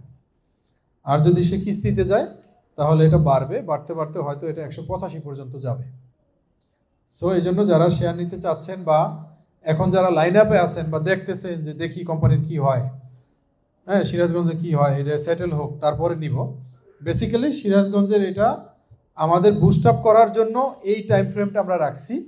কিন্তু যখন যারা বর্ধিত শেয়ার মূল্য দিয়ে ঢুকবে তখনও কিন্তু আমাদের টাকার প্রয়োজন হবে দেখে আমরা নিব। বাট যখনই দেখবো আমরা এটা অটোমেশনে চলে আসছে তখন কিন্তু আর কেউ ডিরেক্টর হিসেবে আসতে পারবে না, তখন ওই 200 দিয়েও আসতে পারবে না। তখন কেউ আসতে হলে আমাদের যে কর্পোরেট সেগমেন্ট আছে আরও যে সেগমেন্ট আছে এখানে ইনভেস্টর হিসেবে আসতে পারবে। তো এই জিনিসটা আমরা অন্যদেরকেও জানাই দিই এবং নিজেরাও প্ল্যান করে দেখি কে কতটুকু আগে আসতে পারি।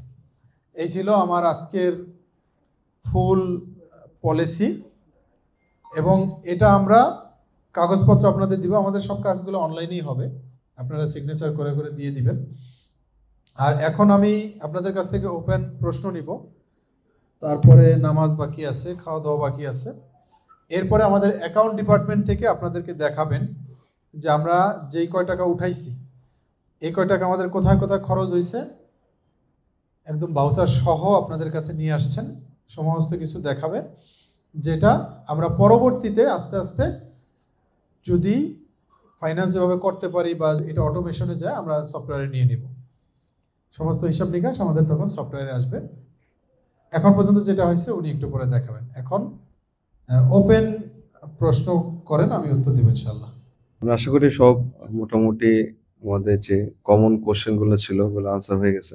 তারপর আমি ক্লারিফাইয়ের জন্য বলতেছি, আমাদের 20% যে আমরা ডিরেক্টরের জন্য প্রফিট রাখবো, এটা তো এই রেস্টুরেন্ট যখন প্রফিটে যাবে তখন থেকে আসবে, নাকি আমরা যখন শুরু করতেছি তখন থেকে এই 20% ডিরেক্টরে নিবে? না, এখানে টার্মটাই তো প্রফিট। সো এখানে প্রফিটে যখন আসবে তখনই পাবে। আর এখন যেমন দেখা গেছে প্রফিট যেহেতু নাই, সো এখন এইভাবে পাবে না। তবে আমরা এখানে যেটা করব সেটা হলো এখানে যারা বা যে একদম ফুল টাইম নিয়ে সময় দিছে, যেমন আলামিনের এখানে আমরা একটা অ্যামাউন্ট বিবেচনা করে আমরা একটা অনারিয়াম তাকে আমরা এখানে ধার্য করব, এবং পরবর্তীতে বিশেষ করে এই ব্রাঞ্চটার ক্ষেত্রে এই জায়গাটায় আমরা আলামিনকে প্রায়োরিটি দিব। এবং যেহেতু মানে প্রথম ফাউন্ডার হিসেবে বা প্রথম এটার ফাউন্ডার ডিরেক্টর হিসেবে আলামিন এটার জন্য কাজ করছে, এই জন্য আমাদের পরবর্তী যে কোনো জায়গায় আলামিন যদি ভলান্টারিলি কোনো কিছু করতে চায় সেখানে তাকে ফার্স্ট প্রায়োরিটি দিব আমরা।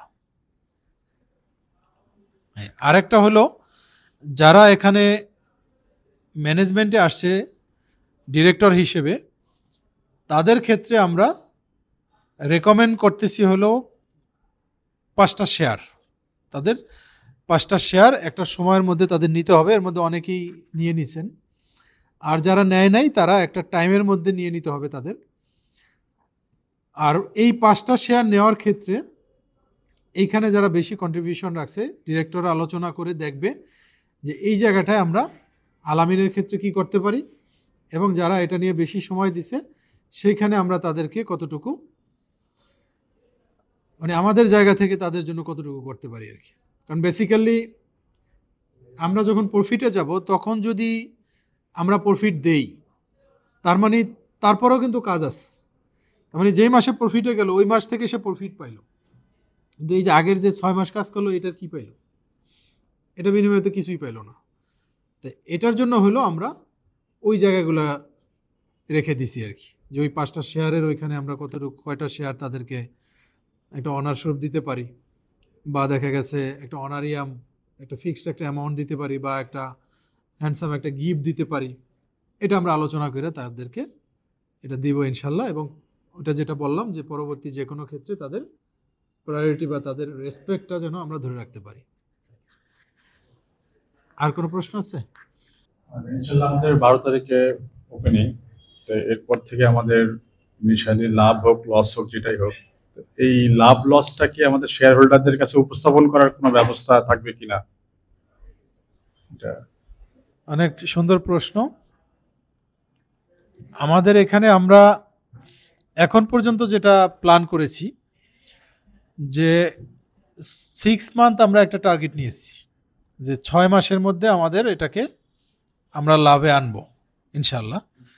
যদি আগে চলে আসে তো ভালো, বাট 6 মাস যেন অতিক্রম না করে ওইভাবে হলো আমাদের ইফোর্টটা দিতে হবে। এবং ইফোর্টের মধ্যে সবচেয়ে বেশি ইফোর্ট এখন কি দিতে হবে? মার্কেটিং, প্রচার। যার যার জায়গা থেকে যত আমরা করব, যত আমরা ক্লায়েন্ট এখানে আনতে পারবো, সেটা কর্পোরেট ক্লায়েন্ট হতে পারে, নিজস্ব পার্টিগুলো আমরা এখানে করতে পারি, তারপরে আশেপাশের যেই পার্টিগুলা এগুলা যারা আশেপাশে আছে তারা ধরতে পারি, এরপরে নিজস্ব ফ্যামিলি পার্টিও আমরা যদি সম্ভব হয় এখানে নিয়ে আসতে পারি। মানে যতভাবে হোক এটা যার যার জায়গা থেকে চেষ্টা করে আমরা প্রফিটে আনার জন্য ট্রাই করব। এবং এই 6 মাস পরে আমরা এটা ফুল একটা থরো ক্যালকুলেশন করব, যেই ক্যালকুলেশনটা আমরা শেয়ার হোল্ডারদের সাথে শেয়ার করব। এর বাইরে হলো ডিরেক্টর যারা, তারা এটা প্রতি মাসে জানবে, আর শেয়ার হোল্ডার যারা তারা 6 মাস পর জানবে। এরপরে আমরা ওই 6 মাস পরে, মানে 12 তারিখ থেকে 6 মাস, তার মানে কি মাস হয় সেটা? এখন হলো সেপ্টেম্বর, হলো অক্টোবর, নভেম্বর, ডিসেম্বর, জানুয়ারি, ফেব্রুয়ারি। তাহলে আমরা ফেব্রুয়ারিতে গিয়া হলো একটা মিটিংয়ের মাধ্যমে আমরা জানাই দিব যে না, কোম্পানি এখন ব্রেক ইভেনে আসে। যদি এটা জানুয়ারিতে চলে আসে তখন জানুয়ারিতে ডিক্লেয়ার হয়ে যাবে, তখন আপনারা জানতে পারবেন যে না ব্রেক ইভেনে এসে গেছে। যদি 4 মাসে চলে আসে তাহলে 4 মাসে ডিক্লেয়ার হয়ে যাবে। যদি না হয় তাই বুঝতে হবে এখনো আসে নাই, এখনো আসে নাই। তবে আমরা এটা বড় পরিসরে না বা পাবলিকলি না, আমরা ইন্ডিভিজুয়ালি অনেকে জিজ্ঞেস করলে আমরা কোম্পানির অবস্থা তাকে জানাইতেই পারি। সে যেহেতু শেয়ার হোল্ডার সে জানতেই পারে। কিন্তু অনেক সময় হয় কি যে অ্যাকাউন্ট ডিপার্টমেন্টের প্রেজেন্টেশন আকারে যে এই রিপোর্টটা প্রতি মাসে মাসে করাটা একটু টাফ। এটা আমরা 6 মাসে গিয়ে করব। বাট আমরা একটা ধারণা দেব যে হ্যাঁ, দিস মাস গ্রোথ হয়েছে আমাদের কোম্পানিতে লাস্ট 1 মান্থ, এই জিনিসগুলো আমরা জানাবো আর কি। এ গেল। এরপরে আমরা যখন ব্রেক ইভেনে আসবো ইনশাল্লাহ, তারপরে আমাদের যখন এজিএম হবে, আমরা ওই এজিএম পর্যন্ত কিন্তু আমাদের কোম্পানি ফরমেশনের পরে যদি আমরা ফরমেশন 15 দিনের মধ্যে করে ফেলি, তো প্রথম এজিএম করতে হলো 18 মাসের মধ্যে। তো আমরা 18 মাসের মধ্যে যদি একটু আর্লি করি, ধরে আমরা 1 বছরের মধ্যে করি, তাহলে ওইখানে গিয়ে কিন্তু আমাদের 6 মাস পূর্ণ হইতেছে আফটার ব্রেক ইভেন। সো আমরা ব্রেক ইভেনে আসার প্রথম প্রফিটটা 6 মাস পরে দিব। ব্রেক ইভেনে আসার পরে 6 মাস পরে প্রথম প্রফিটটা আমরা দিব। তার মানে কিন্তু আমাদের ইনোগ্রেশন থেকে পরবর্তী এজিএম পর্যন্ত প্রথম প্রফিট চলে যাবে, মানে 1 বছর লেগে যাচ্ছে। কিন্তু এটা কিন্তু এই ব্রাঞ্চের ক্ষেত্রে সময়টা বেশি লাগবে, পরের ব্রাঞ্চে কিন্তু আমরা আবার রিভাইজ করবো এই টাইমটা। এরপরে আমরা এজিএম এর সিদ্ধান্ত নিব যে আমাদের প্রফিটটা কি 6 মাস পর পর ডিস্ট্রিবিউট করব না 3 মাস পর পর ডিস্ট্রিবিউট করব। কারণ এটা মান্থলি করা যাবে না, কারণ মান্থলি করলে অনেক সময় এটা এভারেজ আসে না এবং অ্যাকাউন্টস ডিপার্টমেন্টের জন্য সমস্যা হয়, ব্যাড ট্যাক্সেরও অনেক ব্যাপার আছে। তো এই জন্য আমরা এটা 3 মাসে আনাই আমাদের উদ্দেশ্য, যেটা আমরা আগামী এজিএমে ইনশাল্লাহ সিদ্ধান্ত নিব। তবে আগামী এজিএমটাও আমরা চেষ্টা করব এই সেপ্টেম্বরের দিকেই করার জন্য। আর কোনো প্রশ্ন আছে?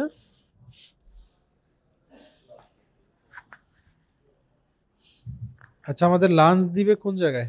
স্যার ছোট একটা কোশ্চেন, রেস্টুরেন্টের শেয়ার হোল্ডারদের জন্য কোনো সুবিধা থাকবে কিনা? আচ্ছা, ডিসকাউন্ট ফ্যাসিলিটি যেটা, হ্যাঁ অবশ্যই থাকবে, শেয়ার হোল্ডারদের জন্য অবশ্যই সুবিধা থাকবে। তাই এখানে আমরা যেটা চিন্তা করেছি আর কি, যে আমাদের ডিসকাউন্ট যে আমরা দিব সেই ক্ষেত্রে কিছু কিছু আইটেম থাকবে আমাদের প্রমোশনাল আইটেম, ওখানে কারোর জন্য ডিসকাউন্ট নাই। প্রমোশনাল আইটেমে কেউ কোনো ডিসকাউন্ট পাবে না, কারণ ওটা রাখবো আমরা মার্জিনাল। আর যেগুলো দেখা গেছে আমাদের নর্মাল আইটেম যেগুলো, যেমন প্রমোশনাল আইটেমের মধ্যে কি হইতে পারে, যেমন আমি আনলাম কোল্ড কফি স্মল, আবার আমি মাঝে মাঝে আমার আগের রেস্টুরেন্টগুলোতে একটা আনছিলাম হইলো যে কি টাইনি কোল্ড কফি, নামই দিছিলাম টাইনি কোল্ড কফি, ওইটার প্রাইস ছিল 15 টাকা। 15 টাকায় কি কোল্ড কফি খাওয়ায়? ওইটার গ্লাস ছিল হইলো কাঁচের গ্লাস, এতটুক সাইজ, এবং গ্লাসটা ছিল অনেক মোটা, মানে ভিতরে দিলে এতটুকু যাইতো আর কি, কিন্তু দেখা যাইতো অনেক বড়। তো স্টুডেন্টরা আইসা 15 টাকা দিয়ে এটা খাইতো। তো খাওয়ার পরে দেখা গেছে আস্তে আস্তে ওইটার কারণে কাস্টমার বাড়লো, যে এটা তো মজা লাগে, 15 টাকা খাইলে পোষায় না, 15 টাকা খেলে দেখতেছে পোষায় না, এই তখন তারা আরো বেশি করে খেতে। এই ধরনের কিছু আইটেম যেটা আমরা লিখে দিব যে এটা প্রমোশনাল আইটেম, এই ভিতরে ঢুকে যান, নাইম শোনেন, এগুলো প্রমোশনাল আইটেম। আর বাকি অন্য যেগুলো আছে এগুলোতে আমরা মানে আপাতত চিন্তা করতেছি যে এই মার্জিনটা থাকবে হলো 10 থেকে 20%, 10 থেকে 20, কারণ এখানে মেরিনার আছে, এখানে শেয়ার হোল্ডার আছে, এখানে ডিরেক্টর আছে, হ্যাঁ, এই বিভিন্ন শ্রেণী, তো আলটিমেটলি তো দেখা গেছে সবাই মেরিনার। এই জন্য এটা একটা আমরা মার্জিনে এই একটা রেঞ্জের মধ্যে রাখছি আর কি, তবে ম্যাক্সিমাম 20%, এর উপরে হবে না, আর মিনিমাম হলো 10%, এর নিচে হবে না তাদের জন্য। এবং এই 10% হয়তো আমরা আদমজি ক্যান্টনমেন্টের জন্য দিব, আর এদিকে শাহিন কলেজ আছে তাদের জন্য দিব, আরো আশেপাশে কিছু স্পেশাল মানে যে সমস্ত ইনস্টিটিউশন গুলো আছে আমরা দিব। যেমন আদমজি ক্যান্টনমেন্টের কোন কলেজ? নটরডেম কলেজ তো কত দূর, আর্মি নেভিদের এরিয়া আছে। এই জন্য আমাদের এই যে আমরা পরবর্তী 12 তারিখে আমাদের ইনগ্রেশন হবে, এই ইনগ্রেশন কিন্তু ওই 12 তারিখেই শেষ না, এরপরে চলতে থাকবে কিন্তু, কারণ একদিনে সবাই আসতে পারবে না। তাই জন্য ওই আর্মিদের নিয়ে একদিন করব আমরা, এরপরে আদমজি আসবে, শাহিন আসবে, মানে আশেপাশে তাদেরকে আমরা একটু বেশি প্রায়োরিটি দিতেছি, কারণ এখানে হয়তো দূর থেকে যারা তারা একদিন শখে আসবে, প্রতিদিন আসবে না, আশেপাশে তারাই আসবে প্রতিদিন। এই জন্য আমরা হয়তো এরকমও করতে পারি, এই যে যত বিল্ডিং দেখতেছেন এই সমস্ত বিল্ডিং এ হয়তো আমি লিফলেট দিতে পারি বা একটা ভিজিটিং কার্ডের মতো একটা কার্ড দিতে পারি, আপনি এই কার্ড নিয়ে গেলে এই বিল্ডিং বাসীদের জন্য 10% ডিসকাউন্ট, আশেপাশেদের আগে টার্গেট করতে হবে। যেটা আমি চট্টগ্রামে আমার যখন একটা কফির সেগমেন্টটা শুধু আমার ছিল, আর রেস্টুরেন্ট সেগমেন্টটা ছিল অন্য এক মেরিনারের, তারই ছিল ফিনলে স্কোয়ারে ছিল দোকানটা, মানে তার এইটা আউটলেটটা। তা আমি ওখানে গিয়ে যেটা করছিলাম, ওইখানে পুরো বিল্ডিংটা হলো 10 তলা, 5 তলা পর্যন্ত হলো কমার্শিয়াল আর 5 তলা রেসিডেন্সিয়াল। তো যেহেতু ফুড কোর্ট আছে, অনেক বড় জায়গা, বিশাল জায়গা, তা আমি ওই কুপন দিছিলাম হলো যারা দোকানদার তাদেরকে, এবং ডেট লিখে দিছিলাম এই ডেটে যদি কেউ আসে তাহলে তাকে একটা কফি খাওয়ানো হবে ফ্রি, কোল্ড কফি। এখন ওই ডেটে যেন বেশি না আসে, এই হিসেবে একদিনে যেন 15 জন আসতে পারে, ওই হিসেবে দিস। এক দোকানদারের কর্মচারী 5 জন, এসে খেয়ে গেছে একজন, বাবা হয়তো নিয়ে গেছে, একটু একটু করে খাইছি। আমার ওইখানে 1 মাসের মধ্যে শুধু মানে কফির কোল্ড কফি সেল উঠে গেল 5,000 টাকা, যেখানে 2,500 টাকায় প্রফিট শুধু এই এটুকুর মধ্যেই। এরপরে যে পাশে মেডিকেল আছে, আরো এটি আছে। যাই হোক, পরবর্তীতে যে কোনো একটা কারণে যেহেতু মেরিনার নিজে নাই, তার অন্য অনেক মানে পণ্ডিত ব্যক্তিবর্গ আছে সাথে, তো একটা মন্তব্য করছিল, এরপরে আমি আর যাই নাই। তো এখন ওইভাবে হলো আমরা মার্কেটিংটা করবো আর কি। যে এই জন্য আমরা পলিসি এই যে 12 তারিখ পর্যন্ত এর মধ্যে আমরা পলিসি মেক করে আমরা ওই গ্রুপে জানাবো, ওইখানে তোমরা সাজেস্ট করতে পারো। তো ছোট ছোট কিছু পলিসি আছে, এগুলো আমরা অ্যাপ্লাই করবো। এখন আমরা কোল্ড কফিটাকে কেন হাইলাইট করব? কারণ এই কোল্ড কফি আমরা যেই প্রাইসে দিব, এই প্রাইসে আশেপাশে নাই। আর যেই মানের এবং যেই স্বাদের, এটা আশেপাশে নাই। ওইটা খেতে আসবে, এসে বাকিগুলা খাবে। কোল্ড কফিটা বাংলাদেশে 8 মাস 9 মাস গরম থাকে, এমনি এটা চলবে। আর কোনো প্রশ্ন?